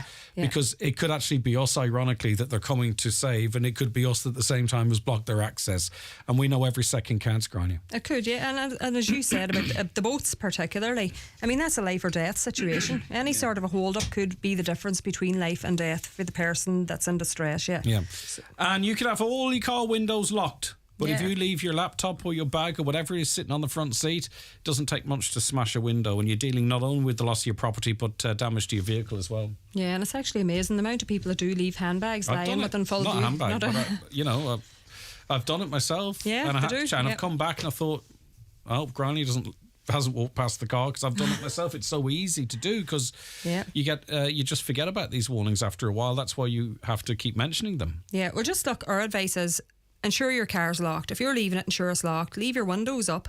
Don't leave valuables inside the car if you can help it at all. Don't leave jewellery, cash, electronics within the car. And certainly if it's a case that you have to leave it in the car, leave it out of view. Put it in the boot or put it somewhere out of view. And please don't do this when you get there, when you park up. Don't start arranging your handbag and your valuables and start hiding them within the boot, within the view of everybody. You don't know who's watching. Do that before you leave home to go to your location. And just again, very important, we would ask the public if they're out and about and if they see any sort of activity around parked cars, people looking into cars and checking out cars, just contact the local Gardaí immediately. Guards have no problem calling out and checking out the area. It's better safe than sorry. Right, now a question from a listener, and it's a tough one, this, because it kind of pitches one set of road users against the others, or people going about their business and people going about their work, and it's a sensitive one. So, I mean, obviously you're always very sensitive, Gráinne, but you know what I mean? I recognise that it's a tough one. The question is, a farmer has parked on the road while filling a slurry tractor in the field. Can a farmer block the road for 10 to 15 minutes to do this work? Yeah, so the simple answer is that it is an offence to obstruct the flow of traffic in a public place. That being said, I know actually where this person, I was trying to figure out this scenario. I'm not big into the farming myself, and I was trying to figure it out, but I've done a few inquiries and I can picture now what the caller is asking. There's an overhedge boom, the pipe, that the tractor sits on the road and then they fill the slurry and over the hedge into another machine in the field. So, look, you can't obstruct the traffic. But that being said, farmers have a very necessary job to do, and I think we all agree on in relation to that issue. And I think the vast majority of farmers are very conscious when they're out in a public place on a public road. They do try to pull in to lay-bys and let the traffic move by safely as often as they can. So we would just we'll issue a reminder to farmers that if they are out in their tractor on a public road, if they become aware that the traffic's building up, please pull into the left, keep left when safe to do so, let other traffic pass by safely. So the slurry season recommenced on the 1st of February. There has been an increase in the volume of the agricultural machinery tractors out on the roads. Our advice to motorists is, if you are travelling behind a tractor or other slow moving vehicle, please be patient, don't be tempted to overtake in a dangerous manner. This question relates to a time period of 10 to 15 minutes. That does seem a little bit now long, a bit extreme. It's unusual, for a tractor to block the road for that amount of time. So in a case such as this, I would advise the driver, just blast the horn, maybe make a sign at the farmer, or make a sign just to say that you want by. Just, Can we have some examples of the signs that are appropriate? Of the... so an appropriate sign, make an appropriate sign to notify them maybe that you're in a hurry. And look, if it's a case that this tractor persists in blocking the road, then of course contact the Gardaí. The guards will call out. Just look, the use of common sense, that's the practice of common courtesy for other road users. It's like hedge cutting season when the council have the hedge cutters out. There are parts of the road where they can't facilitate you getting past them, so you're behind them for 7 or 8 minutes. Then if there is a lane, they generally pull in and let you past. They do. We do live agriculture and its maintenance is part of rural life, isn't it? So it's not for the farmer to recognise that he's inconveniencing people, but also for us motorists to recognise that they kind of have a job to do too, and somewhere in the middle there, hopefully. Yeah, there has to be a bit of give and take from both sides, but I mean, if it is a case that you are there for a prolonged period and it seems, unreasonable, I would just alert the farmer to the fact that you're waiting behind them, and hopefully if this doesn't resolve the issue, just contact the guards. Guards have no problem calling out. Right, okay, that was Community Garda information for this Tuesday, the 18th of April. It'll be available for you later on our Facebook page and on Garda Síochána Facebook page, and head over there as well, because a list of contacts and phone numbers will be there alongside the piece on your page too, Gráinne, won't it? It will, yeah. Okay, no problem. Excellent. Listen, thank you so much for your time. I really do appreciate it. That's Garda Gráinne Doherty there, who is from the Letterkenny Garda District. Back with more on the 9 till noon show in a mo. The Community Garda information slot is brought to you by Sheridan Security Systems, protecting what you value most. Call today and get your zero-wire alarm system from €299. Sheridan Security, 91-26025. Watch the show live now on YouTube, Facebook and at highlandradio.com. The 9 till noon show is brought to you by Letterkenny Credit Union, offering low-rate holiday loans with fast approval. Apply online at letterkennycu.ie or in office today. An apple a day keeps the doctor away. Yes, but a Joya apple keeps the sadness away. Crunchy, juicy with a hint of acidity. Get some Joya in your favourite store. Eat Joya, taste the joy. And with the Joya contest, you can win an electric car.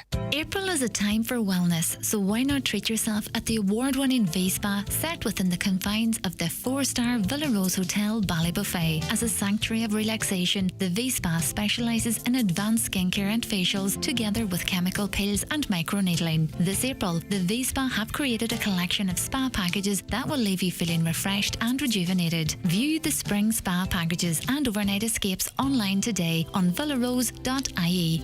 I've lost my car keys. Lost my car once in a multi-storey. Lost my patience. My hair? Lost that a while back. But this week, I found things I thought had gone forever. The crackle of needle on vinyl. Leaves crunching. I found them all at Specsavers. I got free hearing aids with PRSI. And now those sounds are back. So's my joie de vivre. Still can't find those keys, though. Book a free hearing test today. Terms and conditions apply. See our website for details. Donegal Denture Clinic, Letterkenny. Denture problems? We can help. At Donegal Denture Clinic, we customise, personalise and tailor your dentures to suit you. Call us for a free consultation on 91 25 25 3. Find us at Ballyrain, Letterkenny, beside Rossin College. Medical cards welcome. For all your denture needs, call Donegal Denture Clinic on 91 25 25 3. Online at donegaldentureclinic.ie. The 9 till noon show is brought to you by Letterkenny Credit Union, offering low-rate car loans with fast approval. Apply online at letterkennycu.ie or in office today. In 2003, the Special Olympics changed Ireland forever. 20 years later, we continue to transform the lives of children and adults with an intellectual disability. Some athletes will represent their country. Some will learn to run, jump, or even speak for the first time at a Special Olympics club. But all will laugh, compete, and belong together. Please support them by donating today at specialolympics.ie or give what you can to our bucket collectors on Friday, April 21st. Thank you. McGinley's Furniture have a huge spring sale now on.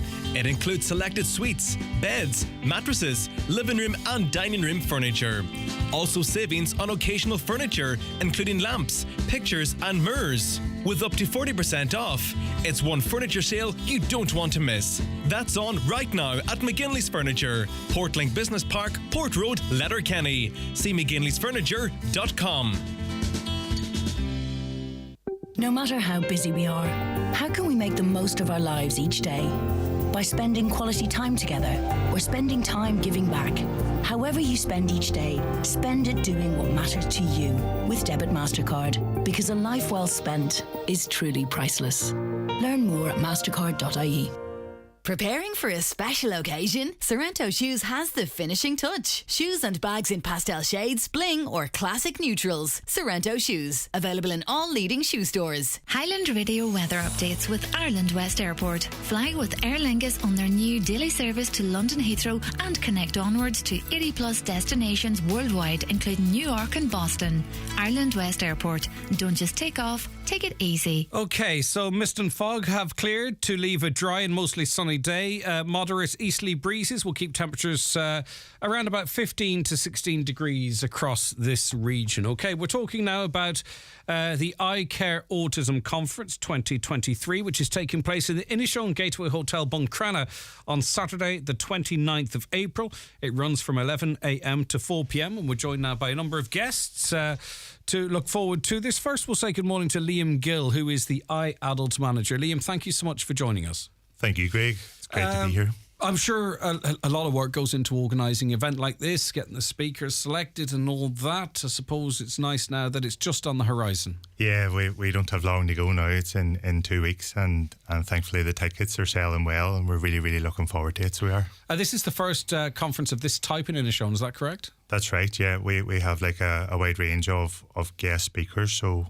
Yeah, we're really delighted about it, aren't we, Dylan? Yeah, and you've just mentioned Dylan Clark, who is an Eye Adult attendee and guest speaker at Eye Care Autism Conference. Are you looking forward to it, Dylan? Yeah, pretty much looking forward to it. Also kind of nervous to speaking on it as a pretty much a speaker of it. So but if it's any comfort, I actually avoid invitations to things like this for those exact reasons. So if you're doing it, you've got one up on me. I'm not going to lie to you. That's just to be fair to you. And people don't understand that because I can do this, but I'm outside of my comfort zone. I do try, but it's just not something. So what are you hoping to talk about on the day, Dylan, without giving too much away, I suppose?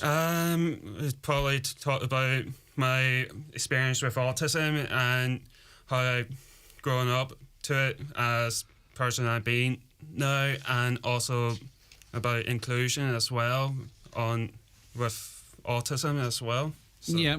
So you initially availed of these services, but now you're kind of involved in providing them, aren't you, Dylan? You're a volunteer. Yeah, that's right. Because I started with eye care since I was a kid when I first diagnosed with autism, and pretty much ever since growing into it as a volunteer as of right now. So yeah, pretty much happy to pretty much provide. With it and help out. And that's an important service, isn't it, Liam? Because in terms of some services, that can kind of be a cliff edge, can't they? It's nice to see then that that support and engagement continues into adulthood. Oh, definitely. And like, I am a parent myself, like, and from my son was diagnosed with autism, it was a lifeline for us. It's really a vital service.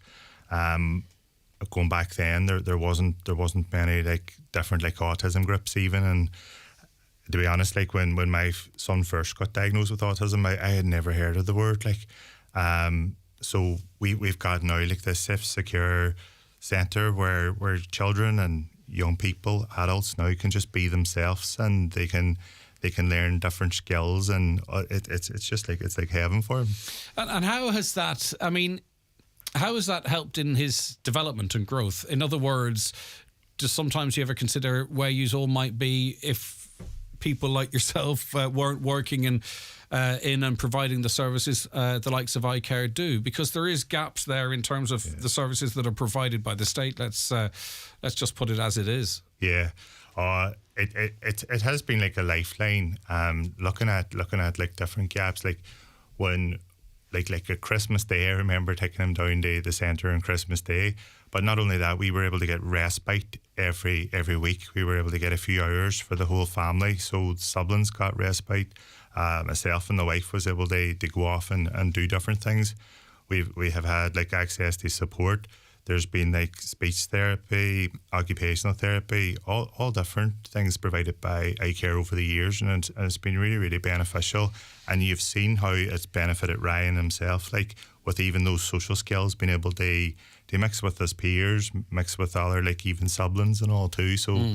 It's been valuable. Yeah, okay. Let's stay where you are, because I want to welcome onto the programme now a keynote speaker at the event. It's Adam Harris, who is the founder and CEO of As I Am. Good morning to you, Adam. Thanks for joining us today. My pleasure. Good morning. Great to be here.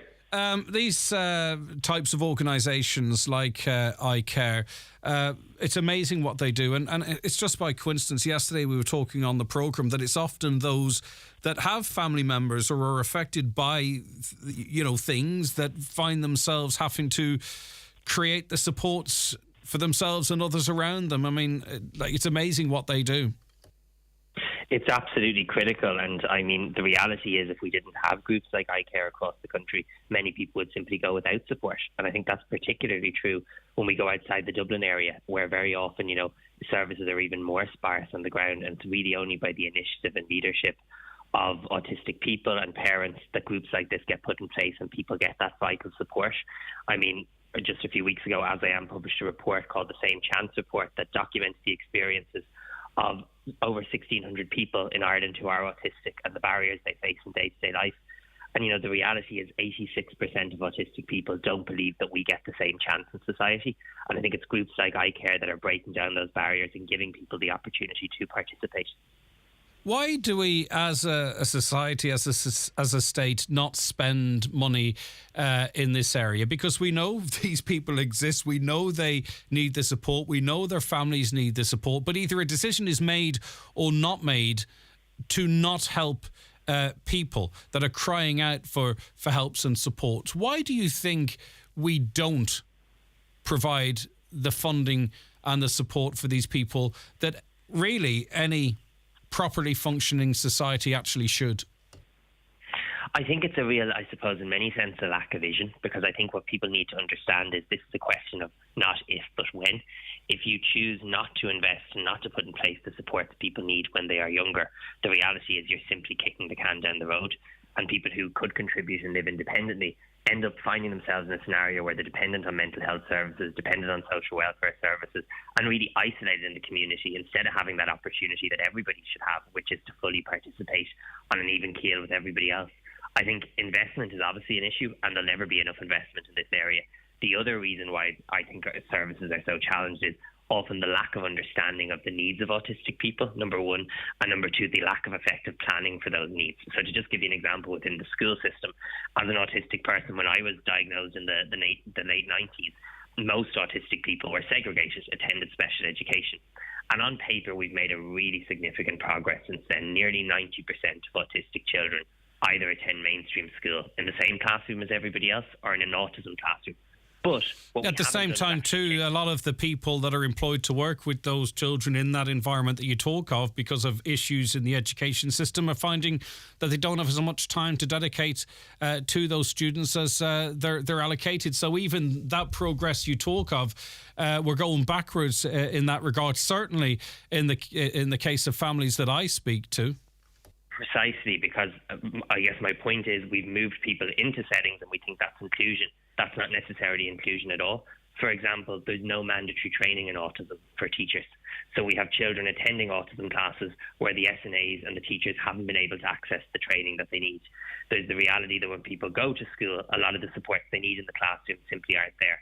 So sometimes I think on the surface it looks like we've made progress, but in reality we haven't had the sort of cultural change that needs to happen for people to really, really benefit and be included in a practical way. Presumably this will form part of your talk on Saturday the 29th in the Inishowen Gateway Hotel. What other points will you be hoping, well, I'm sure you're beyond hope that you will be getting across, Adam? So I think, it is World Autism Month, and indeed when I'll be in Inishowen, we'll be coming to the end of World Autism Month, and it's a really important opportunity for us to educate the broader community, broader stakeholders like in education and healthcare, about the barriers autistic people face. But I think what's interesting is sometimes when I talk to autistic people and families during this month, they say, April really annoys me in a sense because we see all this talk about autism, but my life will still be the same in May or June or July. And I suppose what my message will be about showing the steps people can take in their everyday lives. Everybody can play a role to remove barriers for autistic people and give us the same chance. So I'll be focusing on the things family members, friends, professionals can do to meaningfully engage and participate and support the participation of autistic people. We all have a role to play if we want autistic people to have the same opportunities within society. For sure, and I'm sure there are those who would be very interested in attending this conference but won't be able to because they might not be able to get respite care on that particular day. And what I would love to say as well to those who can't be with us on the day is that I hope, for example, if you haven't been in touch with As I Am to date, that it will also be an opportunity for me to maybe introduce the work that we do. As I Am operates an autism information line. We launched that service in late 2021, and since then we've supported over 5,000 people. So if you're listening to this morning and you're facing some of the barriers we're talking about in terms of access to services, in terms of participation in the community, what I'd be really saying to people is please do get in touch with us because we can provide guidance and support, or may be able to refer you onto one of our group-based support programs which take place both in person but also online for wherever you are in the country. So what I would be saying is even if you can't be here there on the day, if you're hearing me now, and know that we are there as your organisation to support you, and you can reach us on 1800 234 234. Okay, thank you very much for that, Adam. We look forward to you visiting us here in Donegal. Have a lovely day. Thank you. Okay, so we heard from Adam Harris there, founder of and CEO of As I Am. He's going to be a talker on the day. We also have Dylan Clark, who's a young autistic adult, a member of iCare. And you're going to talk on the day, as you mentioned, Dylan, a little bit about how autism affects you. Do you want to maybe give us a little bit of an insight now? I found out I diagnosed with autism around 12 to 13, beginning of my teenage year. haven't even what you call, let's say, speech therapy around 6 or 7 since I was in childhood. So yeah, that pretty much started from early childhood, from onwards to where I've been right now. So, and a lot of things that people may take for granted, you know, that might say, for instance, involve big crowds. That's a difficulty for you, isn't it? That's something that you have to try and overcome in your life. Yeah, it is, because like it's times like crowded areas, it lies kind of like claustrophobic kind of way. So it's just don't like being in big crowd scenarios. Like, let's say, for example, being at the football game, like going to Liverpool game or any type of any kind of scenarios, to be fair. Where do you find, I mean, I note here that you enjoy kayaking. Is that particularly something you enjoy because you're out there in the open water? And pretty much in the sea, like enjoying it, what you call it, the activities, pretty much there, like nature all around kind of scenario. So yeah, they're pretty much happy with it. Yeah, and I mean, as you say, you know, you're learning lots and lots of skills, but I understand your mother would like you to put a little bit more attention into your cooking skills. Oh, God. Is my information correct there? To be fair, I've been a lot of cooking in private life, in fairness. And you mentioned Liverpool. You're a big Liverpool fan. They 6-1, was it last night? It is 6-1, to be fair. So that was a good night for you, anyway. It is, to be fair, a good night all right. around. Excellent stuff. Well, stay right where you are. As we've heard from Adam and Dylan, Liam's with us as well. Liam, so in terms of attendance at the conference, as many people as possible to attend, of course. Yeah. How do you pre-register or turn up on the day, or what way are you running it? So what you can do is you can purchase tickets through Eventbrite, or else you can go into the iCreate charity shop, that's iCare charity shop in Main Street, Buncrana, or call in the iCare Centre to purchase tickets. Yeah. Mm-hmm. All right, and you've been working in helping people, Liam, for a long time, and it was great to see you receive a national award for excellence in support and development for young people with autism. It's a nice thing for you to achieve personally, of course. Yeah, and as you say, like it's all down to all the parents, and we have a great board of directors too. Some of them aren't parents as well too. So and it's tough, and I've spoken to people involved in different organisations, and sometimes you feel like you're treading, you know, you're trying to walk in quicksand, and you make some gains and then you feel like you're knocked back, and that's just the organisation, and then you have to deal with everyday life as well, and it's not just, it's everything. It's your mortgage. It could be mica. It could be defective concrete, but I think people know what I mean. And yet people like yourself and others, Liam, find time then to help others, and I just think that's really quite remarkable. Yeah. Well, like I've said it before, I sound like a scratched record, but you know what? It's a nice thing to say. So it's just like giving back too, and it is rewarding work. So it is, and for me myself, like when Ryan was diagnosed, like I felt like that was me, like doing something for his autism, and me just like, even if it was out fundraising or if it whatever it was, like it was helping other children as well too. Yeah, okay. So the conference is, it's the iCare Autism Conference 2023. I don't think people can travel from all over to this, by the way. It's not just people involved with iCare. Oh, no. This will draw a crowd from right across the region, I've no doubt about it. Doreen Friel, Joan McDonald, Sally Murphy, Adam Harris, who we heard from there, Denise Doherty, Dr. Susan Crawford, Shane McKenna, and Dylan Clark will all be speaking on the day. I was going to leave you out just to see if you would pull me up in it, but I thought I can't do that, Dylan. Listen, it's another box ticked when you've this done. Yeah, pretty much a box tick to my bucket list. So yeah, pretty much happy to speak out with my experience. Yeah, and what's inclusion to you? Inclusion is belonging. Is inclusion begin with you? Yeah. Is the quote I bring up a few years ago, I think it was. So, yeah, it's beginning with myself and also belonging to what you call other people as well. So, yeah, it started with a person as I am, and it continue on. All right, listen, well done, Dylan. It's been lovely having you on the programme. Thanks for travelling down. That's Dylan Clark. So if you want to catch him speaking, you can do so at this conference. Right, okay, so there's a number of young adults working with iAdult. Can I name them, Liam? Yeah. Is that okay?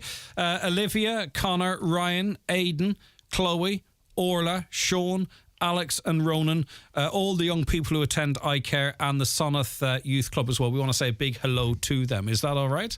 Okay, and anything else I need to mention, Liam, do you think? No, just that everybody's welcome to the conference, and we've got like guest speakers, as I said, they're coming from all around Ireland too, and there's going to be something for everyone there they take away. So I would really recommend coming to our conference. It's going to be great. Excellent, brilliant stuff. All right, okay, thank you very much again. Those were the voices there of Liam Gill, the iAdult manager, award-winning, of course, and Dylan Clark, who is an iAdult attendee and also a very special guest speaker at the iCare Autism Conference.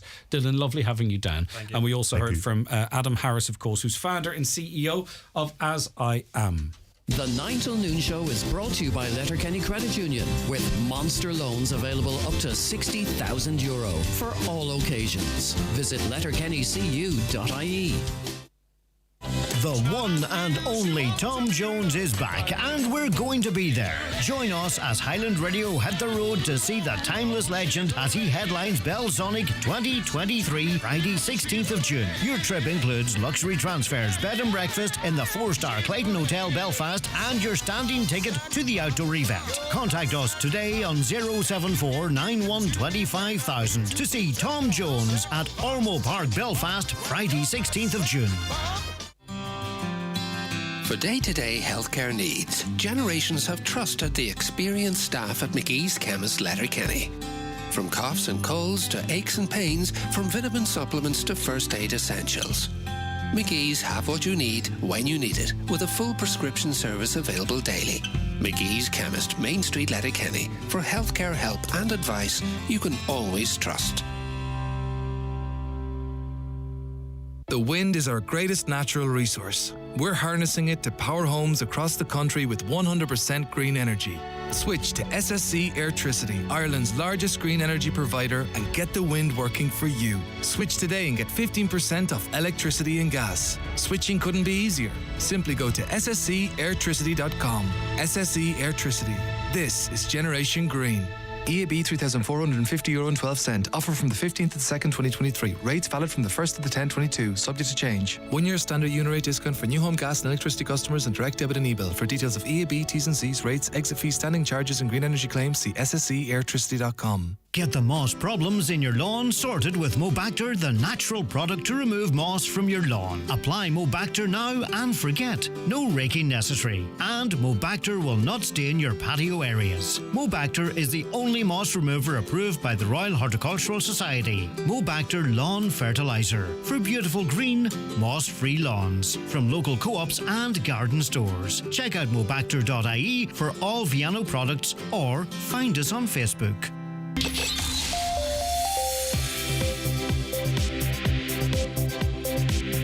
With all the stories that matter across the Northwest, it's Greg Hughes on the 9 to Noon Show on Highland Radio. Yes, indeed. And another hour on the way. Stay right where you are on your 9 till Noon Show. But at a minute past 11, let's get a news update. And it's good morning once again to Donna Marie Doherty. Thanks, Greg. Good morning.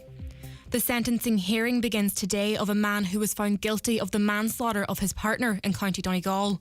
28-year-old Jasmine McMonigal was strangled and beaten to death in her home in Killygordon in January of 2019.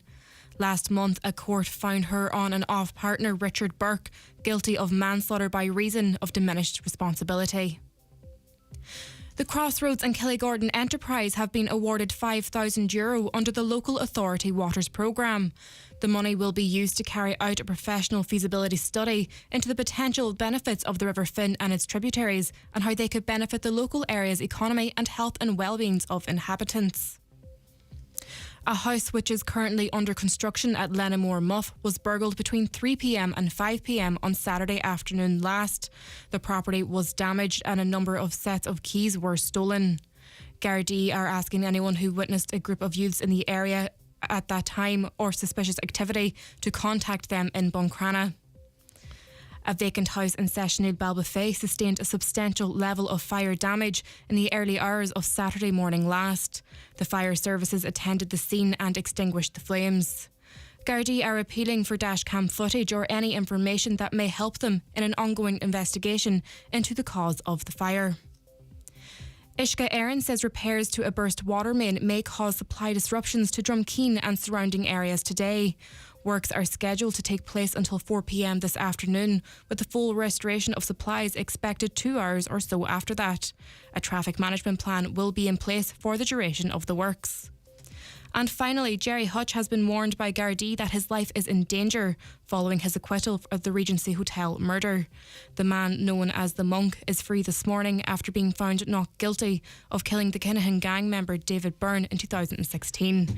The murder escalated the Hutch and Kinahan feud. That's all for now. We'll be back again with more news headlines at 12 o'clock. Until then, good afternoon. Thank you very much indeed, Donna Marie. Back with more after these quick messages. There was a monster who lived in the trees, in the house that would rattle and shake in the breeze. It was cold and small, with a terrible leak that would drip on her head and her hands and her beak. She needed it fixed and all in one batch because she had an egg that was ready to hatch.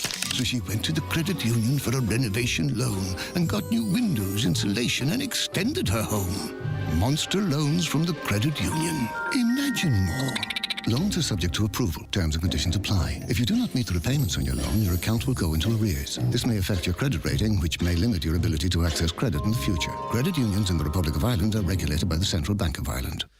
Now, welcome back. Loads of messages of support for Dylan and Liam, not least from iAdult themselves. Well done to Dylan and Liam from all the gang tuned in at iAdult, and delighted to give them a name check as well. Thank you very much for listening, and I hope you enjoy that conference taking place Saturday week, isn't it? It is, of course.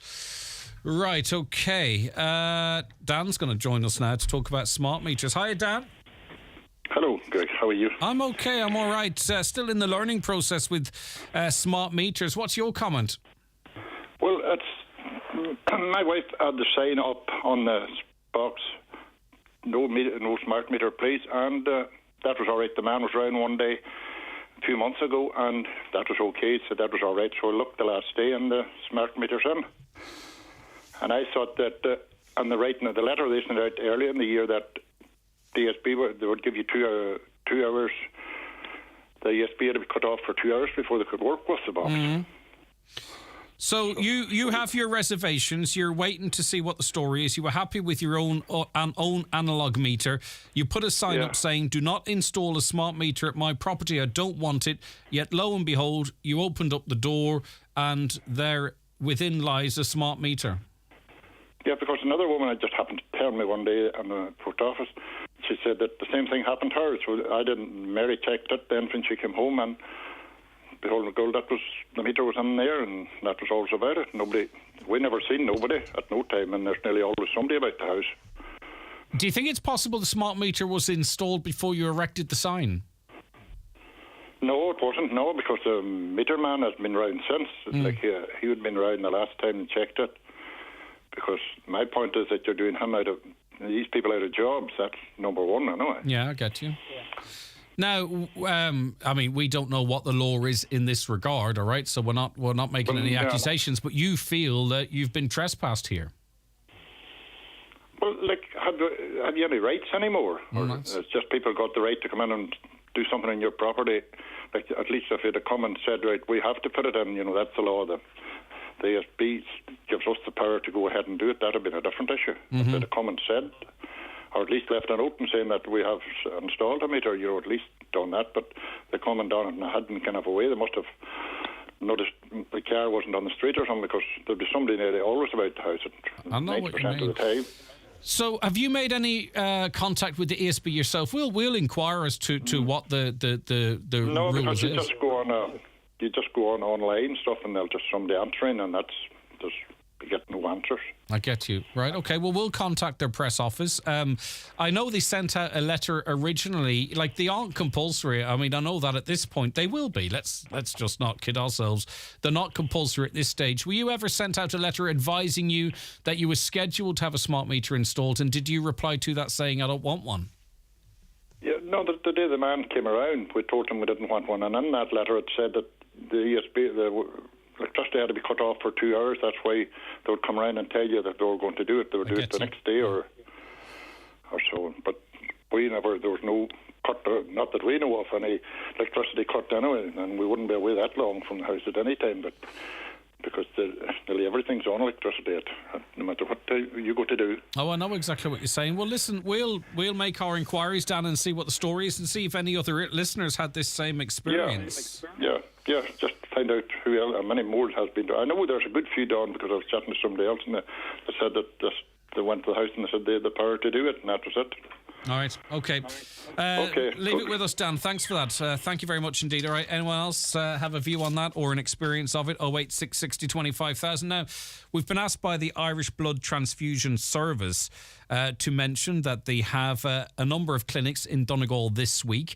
They say people have been slow to make appointments, and obviously they're very, very keen to get donors who've donated before and potential donors to get involved. If you want to, I'll tell you where they are, but if you want to get involved, 1-800-73-1137. You can book an appointment or check your eligibility. You can also book online, giveblood.ie. The clinics are today, Tuesday, in Buncrana in the Inishowen Gateway Hotel from 2:30pm to 5pm, 7pm to 9:30pm. And look, you know how important these blood banks are, and it could be any of us at any time that needs someone's blood, by the way. On Wednesday in Carndonagh in the community school from 2:30pm to 5pm or 7pm to 9:30pm. And again on Thursday in the Carndonagh Community School between 2:30pm and 6:30pm. If you would like to see if you can donate, 1-800-73-1137 or giveblood.ie. All right, okay. So hopefully they get a good turnout, because as I say, either you or someone close to you eventually might actually need those services. Right, let me see more of your comments coming in all the while. Hi, Greg. Just to make people aware, there are 2 people driving a white Renault traffic van in Letterkenny today, harassing elderly and calling at houses asking to use the toilet. Please tell me you've made the Gardaí aware of that, because that's precisely the type of information that they are looking for intelligence purposes. Okay, the Cahirlock of the Inishowen Municipal District is Councillor Paul Canning, I beg your pardon. And Paul joins us on the programme now. Good morning, Paul. How are you keeping? Good morning, Greg. Good morning to you and all your listeners. It's good to have you with us. You're calling for the opening hours of Green On of Alia to be extended. I think we had a conversation with Brendan Devaney not so long ago that he was looking to bring his young family up here, and then loads of people contacted us there afterwards and found that access was limited more often than not. If I have the right tourist attraction, I'll double check that. But what are the current opening hours? What do you think needs to be done, Paul? Yeah, the current opening hours are changing kind of every month from now until September. At the minute, our opening hours is from 10 o'clock till 5:30, and then that from the middle of May to the middle of June, it goes from 9 o'clock till 7, and then from the middle of June till the middle of August, it goes from 9 o'clock till 8:30.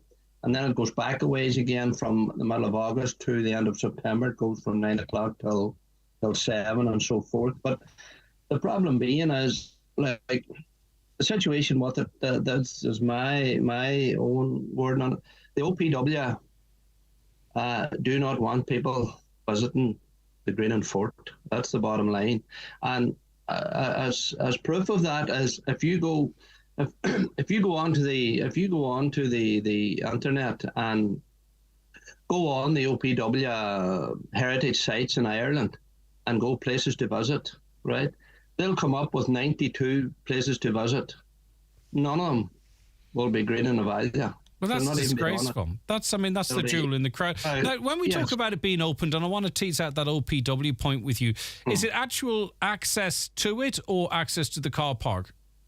It's the access. It's the barrier at the bottom of the road, and if you can actually walk in. Yeah. Now, so it's disgraceful. So what it is really you are effectively, not you, sorry, I mean you in the generic sense. We're saying that, right, if you're if you're able, you can visit whenever you like, effectively within reason. But if you happen to have a young family with you, or you have mobility issues, then you're only welcome among certain times, which I don't think is very fair. It's not fair. It's not fair at all. And what I'm asking for is because it's daylight hours, there's no reason in this world why the fort cannot be open to drive up from 9 o'clock in the morning till 9 o'clock in the evening. There's no reason, because the rationale, and we have tried to have meetings with the OPW just to see why, but the rationale is they're given antisocial behaviour, littering, and just everything. But that's not a problem in other parts of the country. We seem to have a particular issue here in Donegal in terms of management and maintenance. You'd be laughed out of it if you went down to Kerry or some other of the tourism hotspots and some of the brilliant facilities like this weren't broadly available, because obviously we as locals want to visit these places too. But can you imagine being a tourist landing here and you've got a checklist of places you want to go? This is going to be on the top of the list or very close to it, and your access to it is limited because we can't handle antisocial behaviour or whatever. I mean, it makes no sense, Paul. That doesn't make sense at all, because there is no antisocial behaviour going on up there. They've mentioned you remember back a few years ago where we had the whole meeting with the OPW, and they said they were going to do a conservation management plan, and the items that was on that was graffiti, was antisocial behaviour, and stone removal, and items like that, and it was all down to visitor safety, etc. But what's the difference in visitor safety at 3 o'clock in the middle of the day and at 8 o'clock in the evening? Like that argument doesn't stack up. And I have been on to them a few times, and they were saying they're using language, as you are well aware of the fort itself.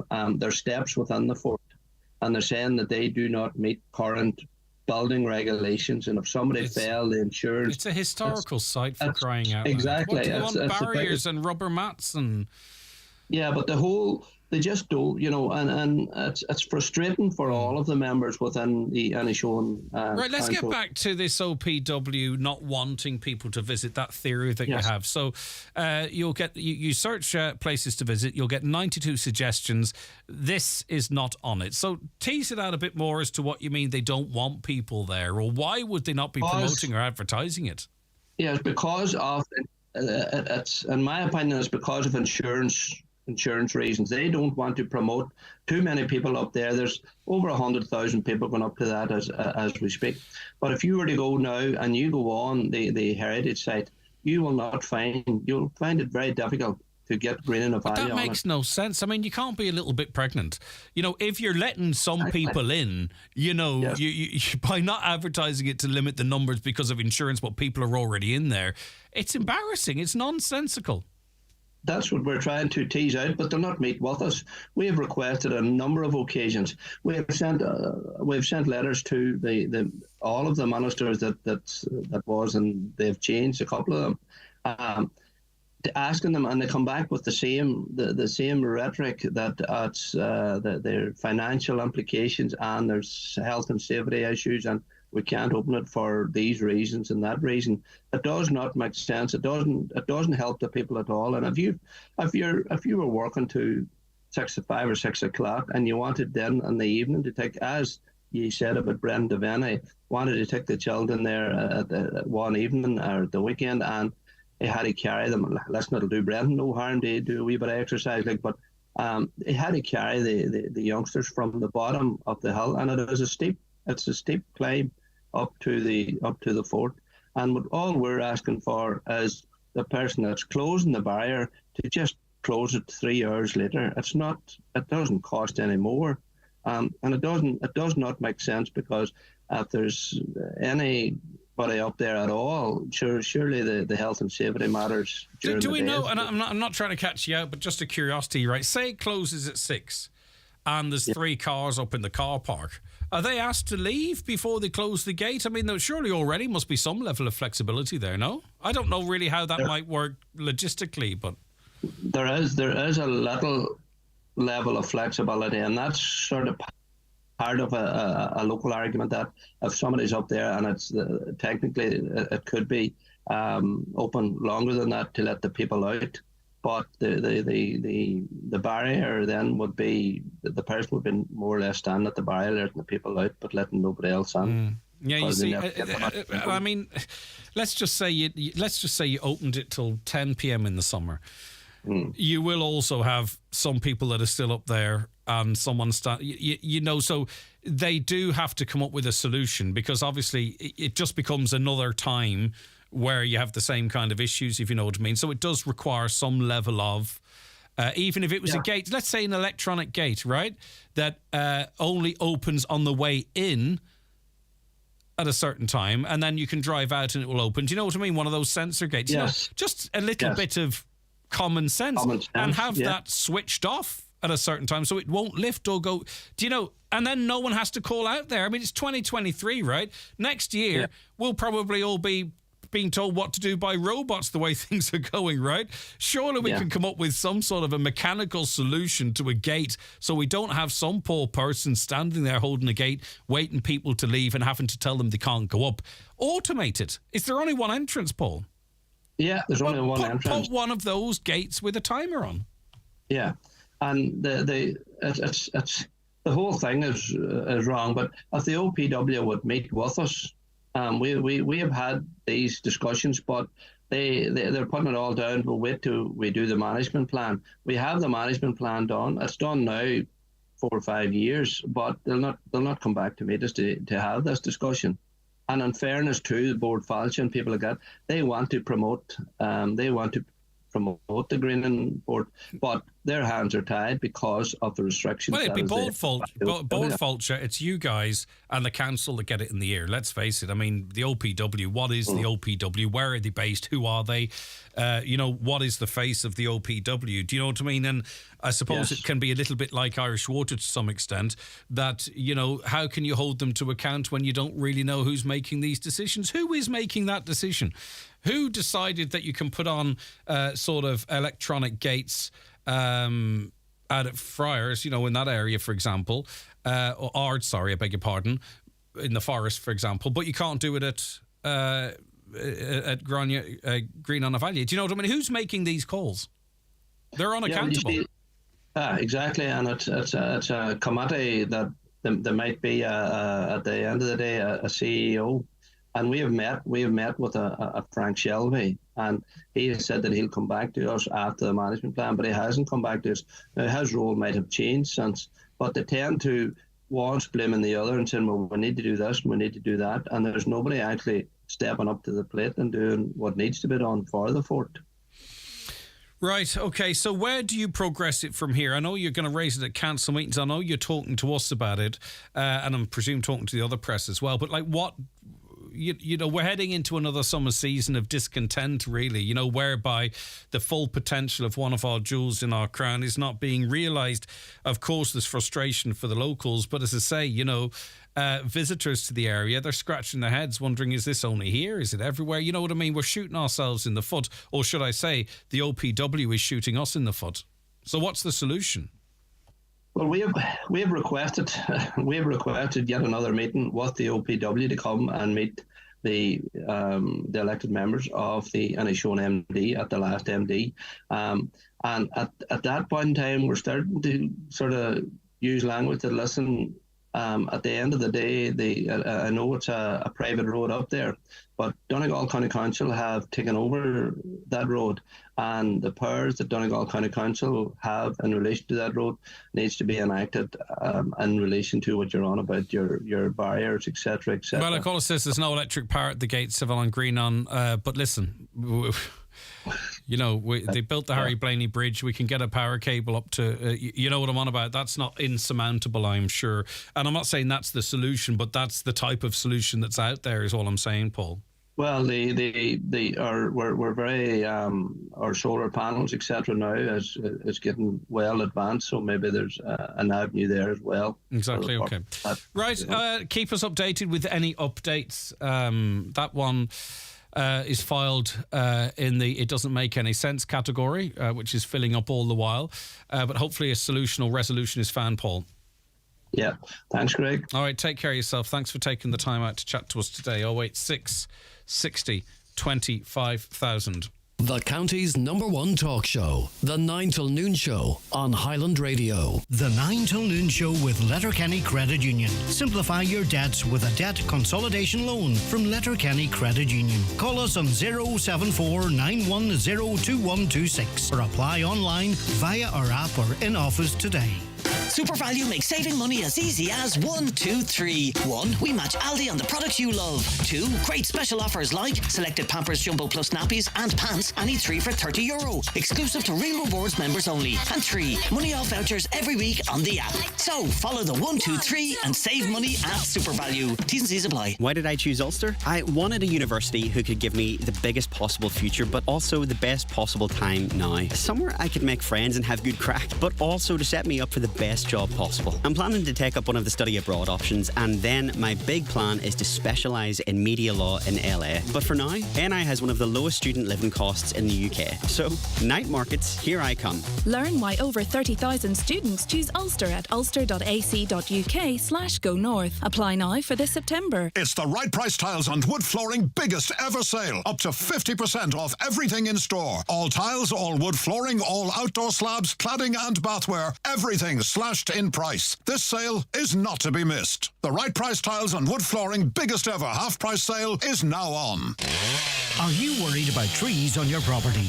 Northwest Forestry Services Ballybuffet are fully insured and have over 40 years experience in dangerous tree removal, tree felling, surgery and stump grinding. For peace of mind, call Northwest Forest Services Ballybuffet for a no obligation quotation on 913233. Highland Radio time checks with Expressway. Travel route 32 from Letterkenny to Dublin. Expressway, bringing you the time at... Okay, the time is 24 minutes past 11. Now, we're going to speak to Mary about a dog kill which happened at Maharoti Beach. And obviously, it's a very unpleasant thing. We can't bury our heads in the sand either. But for those of you who are sensitive to this type of thing, maybe some of the descriptions of what we're about to hear might upset you. But if you are an animal lover, you'll understand that we also have to, or a farmer or someone who understands the impact this type of a kill has, then you'll understand why we have to talk about it. Mary is an owner of the sheep. Mary, thank you for joining us this morning, and I wish it was in different circumstances, but here we are. Yeah, thank you, Greg. All right, what happened yesterday, Mary? So basically, we would have been... we got a phone call from somebody who was actually walking on the beach, and they noticed that there was a dog that was gone through all the sheep. And for anybody that doesn't realise, Maharoti Beach and Dewey, the Dewey would be commonage, so the farmers would have their sheep there. There would be cattle there as well, and they would have grazing rights there. So the sheep are there all year round, and the cattle are there all year round. And unfortunately, even since since March to now, we've lost 3 already. So has been really good at having signs erected, informing people that dogs have to be kept on leads at all times. And unfortunately, yesterday that did not happen. So what basically happened was that the dog went through all the sheep, and these sheep would be due lambs in a few weeks as well. There are lambs there at the minute that would be a little bit bigger that would have been brought down and are ready to graze there. So the dog would have scattered all the sheep. He would have driven sheep out onto the water. We have 5 missing at the minute. He drove the sheep, and you can imagine at this time of the year, they have their woolen coats, and he drove the sheep out onto the water, and with the weight of the seawater and on their coats, the sheep would not be able to get back in again. And that would be the difficulty there. So the owner obviously was observing all of this. The owner of the dog went towards the went towards the dog and pulled the dog off while he was killing one of the sheep. So last night, one of those bodies came in. We collected it off at the point. If anybody knows the area, they'll know that area. So it washed in at the point. So that sheep in particular, his mouth and his neck was pulled out of him, and that sheep would have had a lamb. So we're still missing 5. The sheep are obviously terrified at this stage, and they won't. These would be sheep we would have had like generations down of parents and parents of theirs, and the sheep are very friendly. They would just come to you when they see you coming, but at this stage, they're all terrified. So of the missing sheep and the sheep that are currently obviously so afraid, were they with lamb as well, or do you know? Obviously, it can be hard to keep track of everything, but I presume you have. So there would be, our missing sheep would be with lamb. Now obviously the dog had jumped on one of the baby lambs. Now this baby lamb was about 4 weeks old now and just snapped its spine. So it died. Last night we found another sheep that the dog had pulled the wool and ate the back end out of the back of the sheep. And my difficulty thinking logically is the humane aspect of what those sheep had to go through and bore witness to, and the pain of the death that they had by being mauled by a dog. And that owner, if he's listening today, I hope he is, if he's listening today, you left those sheep down there. You did not even confidentially ring somebody and say, there's a vet needed there, there's been dogs at sheep or something. Did not make any attempt to try and get somebody to help the damage that was actually inflicted upon the sheep. And obviously we would have had a big kill there a couple of years ago. We would have lost 22 by a husky dog. Now this dog yesterday, the owner, he would have had what we can describe as, the witness says, it was a black long-haired collie dog. And obviously he would be covered in blood, so somebody is aware of who this dog is. And obviously we're blessed in that we rang Milford Garda station, and they were so good. And they had the sergeant in Fulcara and his colleague come out to us yesterday, and they were actually there about 3:30. So this would have occurred between 10 to 2 and probably 10 to 3. And by the time I became aware of it and went down to the car park, obviously the person had fled with their dog.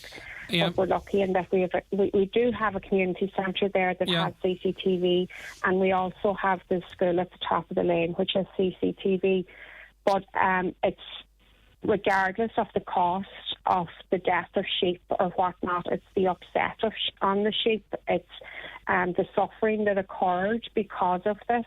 It was, when I know farmers out there who would be well aware of what it looks like when a dog destroys a sheep, and it's just not good enough. Can I talk about that for a quick second? Because I think, maybe people might remember the old ads, that it was when you put the dog out at night that a dog would do this with other dogs, right? And maybe people thought that they just ran after them and barked them and worried the sheep, and that's where the damage was. Yeah. This was in broad daylight. It was one single dog. Not only did it chase the sheep, it attacked them. It did some horrendous damage to some of their sheep. Like, I think for some people listening, that's going to be an eye-opener, because maybe it's not what they thought a dog attacking sheep was. Do you know what I mean? And that's why I just wanted to re-emphasise that, Mary. This is a single dog in the middle of the day, not just chasing the animals, but viciously assaulting them as well. Horrific for you, and horrific for anyone who has to that has to witness that, because there's the financial element of it as well. But I presume there's a bit of heritage here, a bit of lineage in these animals that are associated with your family. You know what I mean? These are not simply animals. There's much more to it from a family's perspective than that, I'm sure, Mary. Definitely, Greg, and the fact that the innocence of the sheep, because they are so familiar with us, that the minute they see you, they're coming towards you for their food and for their nuts and their water, and it's just that innocence of, I just don't really think people can comprehend the idea. People are so good that you stop and say, do you mind keeping your dogs on the lead? The leads, the signs are all along there. Please keep your dogs under your control. And people are lovely. And you then have people who, will eat you and will tell you that they're entitled to this, that and the other. Well, look, we're talking about sheep here, Mary. I was on a beach not too long ago with a toddler. There was six dogs running around. I had to leave. I've no problems with dogs. I've owned dogs, don't get me wrong. But this was on a beach. Just 6 dogs running around, chasing each other. Big dogs, small dogs. 2 dogs started fighting. It was just, it felt like chaos. I don't want to exaggerate it either. I'm a big boy, don't get me wrong. But it seems that certain dog owners, they go onto the beach, off comes the collar, and everybody loves their little pet that wouldn't harm a fly. Yeah. And the reality is not that. The reality is, if we even look at nationally, there has been dogs, family pets, much loved family animals that have attacked children. It's not that, oh my goodness, this is something new. This is happening consistently and constantly. And the fact now that the poor sheep are heavy with lamb and they wouldn't be able to get away from a dog. And you're looking at we're so blessed really that the walker was out and he was able to get. But even sorry, the line's dropped there. But even them being what those poor sheep went through in being chased into the water, they have that awful distress, but also then perishing because they couldn't escape the water. Do you know at this point there are sheep missing? But between lambs, unborn lambs, and sheep, what is your loss in terms of how many of them, Mary? So we're thinking that there's 6 sheep gone. We obviously have found the baby lamb with the broken spine. The attacked, we've found one of the sheep that were attacked, and they're actually being cared for at the minute. So Greg, we actually, because they won't gather and come together, it's going to take us a few days to realise the full extent, or for the tides to kind of work with us and wash them back in again. And presumably those with lamb that are still alive, you don't know what impact that might have on the whole, the unborn lamb and the birthing process either, and even being able to engage with them. So there's still weeks of uncertainty ahead. I'm guessing, Mary, I don't know, I'm not a farmer obviously, but I would presume that's the situation. No, I was particularly upset last night, obviously, when we found the sheep who is due her lamb after next week, and how frightened and shaken she was, and her back end was bitten, torn. It was just out of her. Horrific, it was horrific. just, it's right, so I suppose I would just appeal. I would just appeal that please be respectful of our animals too, and please just keep your dogs on the leads. And as you rightly said, Greg, these were sheep. What if that dog had gone to a child? And as you say, you cannot trust any dog, and they're so loved. You could imagine they're your family pet, but at any stage, please just keep your dogs on your leads and enjoy the beach and enjoy the beautiful scenery we have. But please be respectful and mindful that there's animals that graze here all year round, and it's their home too. Yeah, listen, a stressful, worrying time for you. Obviously there's a financial element to this, but there is also the distress it causes. It's the emotional, and it's to think of the pain that the sheep actually went through, and the fact that he did not alert anybody to get help, get a vet, get support. nothing. It sounds like the Gardaí have quite a bit of information to be working on, and I presume you'd encourage whoever was in control of that dog, or in fact they weren't in control of it, to come forward. Okay, Mary, go ahead. That's perfect, Greg. All right, Thanks okay. So Sorry much for making you having to relive that. I know it's not easy not to at talk all. about, but listen, we have to get the message out there, because it's thank still. You, Greg. Right, take care. Bye bye. Okay, that's Mary. As I say, I'm sorry if that upset any of you out there, but I think you understand why it's important that we platform that. Watch the show live now on YouTube, Facebook, and at highlandradio.com. The 9 till Noon Show is brought to you by Letterkenny Credit Union. Digital loans now available. Apply online or via our app today and get your loan transferred directly to your current account. Century Complex is the perfect family day out. Kids will love exploring Century Play. Lots of tasty food options available at Backstage and Baitas, and Century Cinemas are showing exciting kids movies, comedies, dramas, action movies and more. Call us on 074 91 21976 or visit centurycinemas.ie for more information. If you're thinking of changing your washing machine, consider the brilliant 8kg 1400 spin washer from Blomberg. Raymond Sweeney here at Ben Sweeney Euronics. If you often need laundry washed in a hurry, this brilliant washing machine will get your daily clothes clean and fresh in under 30 minutes, saving money on your energy bills and giving you back valuable time. It also comes with a 7-year parts and labour warranty for peace of mind.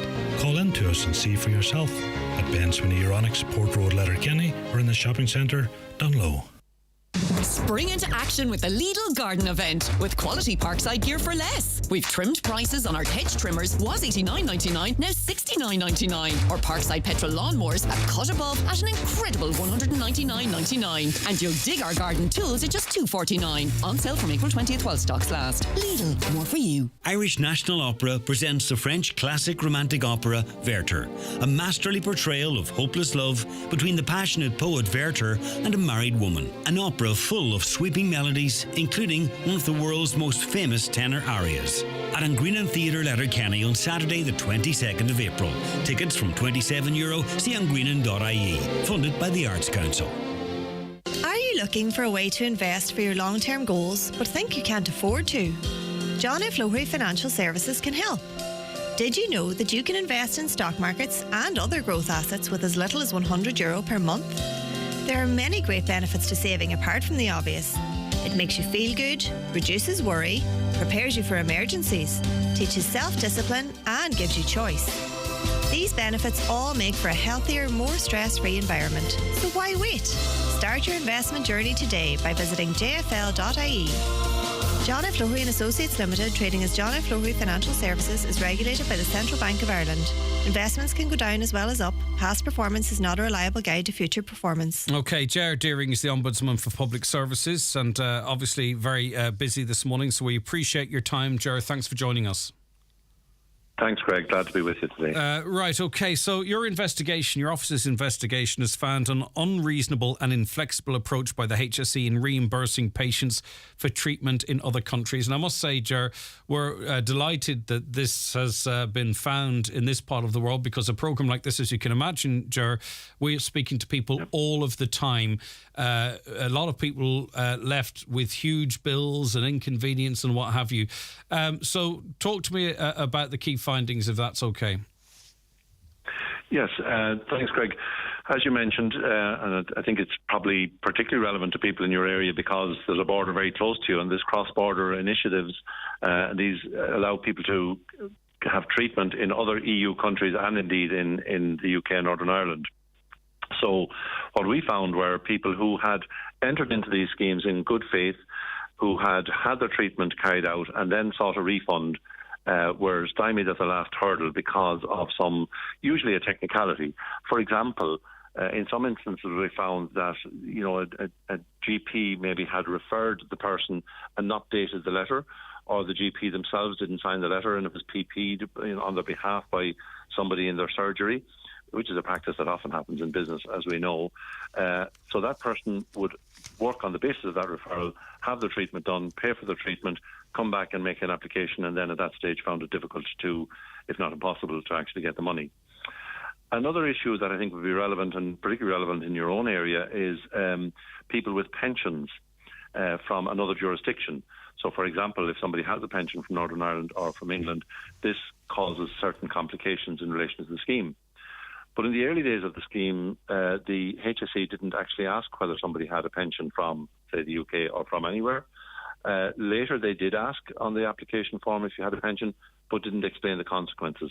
So here again, people actually had their treatment done, paid for the treatment, and indeed, in some instances, received reimbursement from the HSE for the treatment that they had done. And then later, the HSE discovered that perhaps they shouldn't have been entitled to it under this, the fact that they had a pension, and sought to get the money back from the person. Okay, so we had a couple of questions on that. So if you have a small pension from Britain, for example, can you claim reimbursement from the HSE for cross-border or treatment in another country? Is that clear now?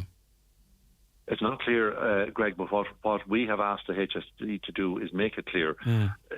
There isn't a yes and no answer to that question, because it has to do with the proportion of your income that comes from the other pension. But what we would say to people now is engage with the HSE and ask them in advance, point out that you have this pension and ask them what implications, if any, it will actually have. It's scary how often it comes... Yes, go ahead.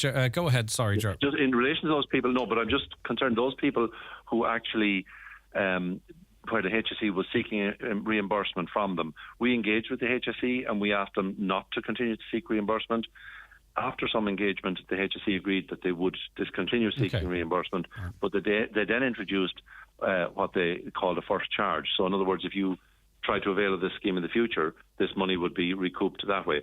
I'm really glad to say now that, having engaged with the new CEO of the HSE, Bernard Gloucester, he has agreed to implement all 21 recommendations in this report, and that includes removal of that so-called first charge. I could give you numerous examples of people who went to Derry or somewhere else in Northern Ireland for treatment in multiples of thousands of euro, and because they didn't get a receipt from a coffee dock, or they lost it, that they're saddled with debts up to 10,000 in some cases, because they can't prove they were in the hospital on that particular day, when there are a million other ways in which that could be proven. Were there any findings or anything of note in that regard? Because one listener today is facing a bill of €8,000 they can't afford. They were told they would get the money reimbursed, but because they didn't buy a cup of coffee in the coffee dock, they're stuck. Well, Greg, yes. And in fact, it's interesting because people are not refunded for the travel.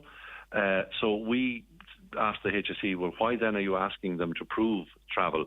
We believe it's sufficient that the person would prove that they had the surgery or the procedure and prove that they paid for it. The travel is irrelevant. And in fact, this arises quite a bit, particularly with people who are having treatment in Northern Ireland, because very often, because of the nature of the treatment, the person is either elderly, they may have cataracts, or they may have another reason why they can't drive. They have to rely on somebody else, a family member or somebody, to drive. And then that person has to produce a receipt for petrol or diesel, which they may not have, they may have had a full tank on the day. These were problems that absolutely, you've identified them very well, that people were encountering. And I'm glad to say one of the 21 recommendations I made is to remove that requirement for proof of travel. Is that retrospective, Ger? In other words, can people who are now saddled with these bills in the multiples of thousands because they weren't able to prove that, will they be looked on favourably now by the HSE, or is this, in that regard, an only going forward situation? Well, certainly the recommendations I've put in place will be implemented going forward, but I would say to those people to go back and re-engage with the HSE, because there has definitely, in my view, been a cultural change in relation to how these schemes are going to be administered and implemented. So I would say to anybody who has a question in that regard, go back and engage with the HSE. Another recommendation that I have made is that the HSE put in place a better appeals process. So I would say to people, engage with that appeals process, and if that fails, then come to our office and we'll engage. But we have significant engagement now with the HSE on all of the complaints we have on an individual basis to see, can we get a better outcome. And finally, I don't know if it was part of the scope of the investigation, but is there a policy of frustrating people to save money? Because it feels very much like that with the pernickety stuff that's going on here? Was there a culture of purposely trying to save money to not reimburse people? Because I struggle to find any other explanation. Yeah, no, I don't believe that was the reason. And I have to give credit where it's due that about 5,000 people avail of the scheme and get their various schemes. And it's important to say as well, Greg, that they're very good schemes, and I would encourage people to engage with the schemes. Of course, if people can get treatment in this jurisdiction quickly, that's the best outcome, although there are some very specific situations where people have, rare conditions and the treatment is only available abroad. But I would ask people not to be put off by what they're hearing in this report, because there is a commitment there to implement them better in the long run. And I believe a lot of people did manage to get the money, and I don't think it's the reason you're outlining. I think it was this over-bureaucratic approach to some of the applications. And very finally, in making contact with the HSE now, I'm sure many people listening to this will, do they quote the findings of your report, or are the HSE well aware of that and maybe they'll change their approach in how they deal with people? In other words, how can we use your findings to benefit us in our discussions with the HSE? Well, we've engaged with the HSE at the most senior level, and in fairness to Bernard Gloucester, he was only a few days in the job when he met me, and he committed to actually implementing this report and the changes that are required. So, look, if people want to mention the report, that's fine, but I believe there is that change within the HSE now to implement this in the most flexible way possible and in line with the recommendations that we've made. Well, if they don't, we'll hear all about it, Ger, no doubt, on this programme. Thank you for your time this morning. I appreciate it. Thanks, Greg. All right, Ger Deering, Ombudsman for Public Services there. The 9 till noon show with Letterkenny Credit Union, now offering mortgages from €40,000 to €600,000 with no hidden fees or transaction charges. Letterkenny Credit Union, 9102127. Mr. Blue Sky, please tell us why. The Euro Millions jackpot is an estimated €85 million. Play responsibly in-store, in-app or at lottery.ie. The National Lottery. It could be you. Connolly's Volkswagen Letterkenny, your only official Volkswagen passenger and commercial vehicle dealer for County Donegal. Pop in to visit our showroom on Canal Road, Letterkenny. Speak to a member of our friendly team and drive away in your dream Volkswagen. Book a test drive on 074 91 22 333 or check out our full new and used range at connellys.ie. I remember you. Hi, this is May McFatridge here. Come and see me and the delightful Olivia Nash in a happy medium at the Millennium Forum on the 25th of April. Join me for a laugh as I enter the spirit world and reveal all. Tickets from the theatre box office or online. At Cherrymore Kitchens and Bedrooms, we are now operating out of one new state-of-the-art showroom in Donegal Town. And we invite you to visit our new 5,000 square foot Donegal Town showroom to discover the latest eye-catching designs. Remember, at Cherrymore, you're dealing directly with a manufacturer, which means high-quality kitchens at factory prices. Start planning your dream kitchen or bedroom by calling Cherrymore on 074 9725 822. Cherrymore, 25 years delivering value, quality and service all over Ireland. Highland Radio weather updates with Ireland West Airport. Lanzarote is back. Check out our new weekly flights to Lanzarote with Ryanair. Ireland West Airport. Don't just take off, take it easy. Right, okay, normally I read the weather forecast to you, but why should I in this occasion? Because we're delighted to welcome onto the programme Alan O'Reilly of Carlow Weather. Alan, how are you getting on? Good, thanks, Greg. Very good. Good to hear a bit of good news out of you for once. I'm joking. I am joking. You just say it as it is, and I get that. Right, okay. So this was predicted, and it's arrived. Some nice weather for the next wee while anyway. Yes, some high pressure out to our northeast is giving us a nice break from the wet and windy weather. So plenty of sunshine over the next few days. This afternoon should get a good bit of sunshine. Tomorrow will be a little bit more cloudy, but Thursday, once any early fog or mist clears, looks like wall-to-wall sunshine. And Friday sees lots of sunshine as well. And even into Saturday, sunny spells. Now, there could be a risk of some showers on Saturday. But, yeah, a really good few days ahead. And temperatures today will get up to around 17, maybe even 18 degrees in your part of the country. And unusually, the west and the northwest will see the warmest temperatures today, because we have an easterly breeze. So that'll keep the main those in the Dublin media that only report on the Dublin weather thinking it's cold, but you guys will know what the real weather is in Donegal. Quite ominously, you stopped at Saturday. What's happening Sunday, Alan? Well, it's going to turn cooler, and there could be a few showers around. Now, I don't think you're going to see too much rainfall, but temperatures will certainly be dropping back. And as we head through into next week, into the early days especially, there's a risk of a northerly blast. And you guys certainly know what that feels like. And the weather models are showing a real blast of cold weather could move down for the early days of next week. It's not certain yet, but it is looking increasingly likely. So if you have gardeners listening, just hold back, another couple of days or a week or so, because there's a good chance of frost and the little seedlings and seeds won't like the cold weather. So don't put away the winter coat just yet. You might want to get the shorts out today, Greg, but don't put the winter coat away. I'm not sure the world is ready for my legs. I've seen better legs hanging out of a nest, Alan. I'm not going to lie to you.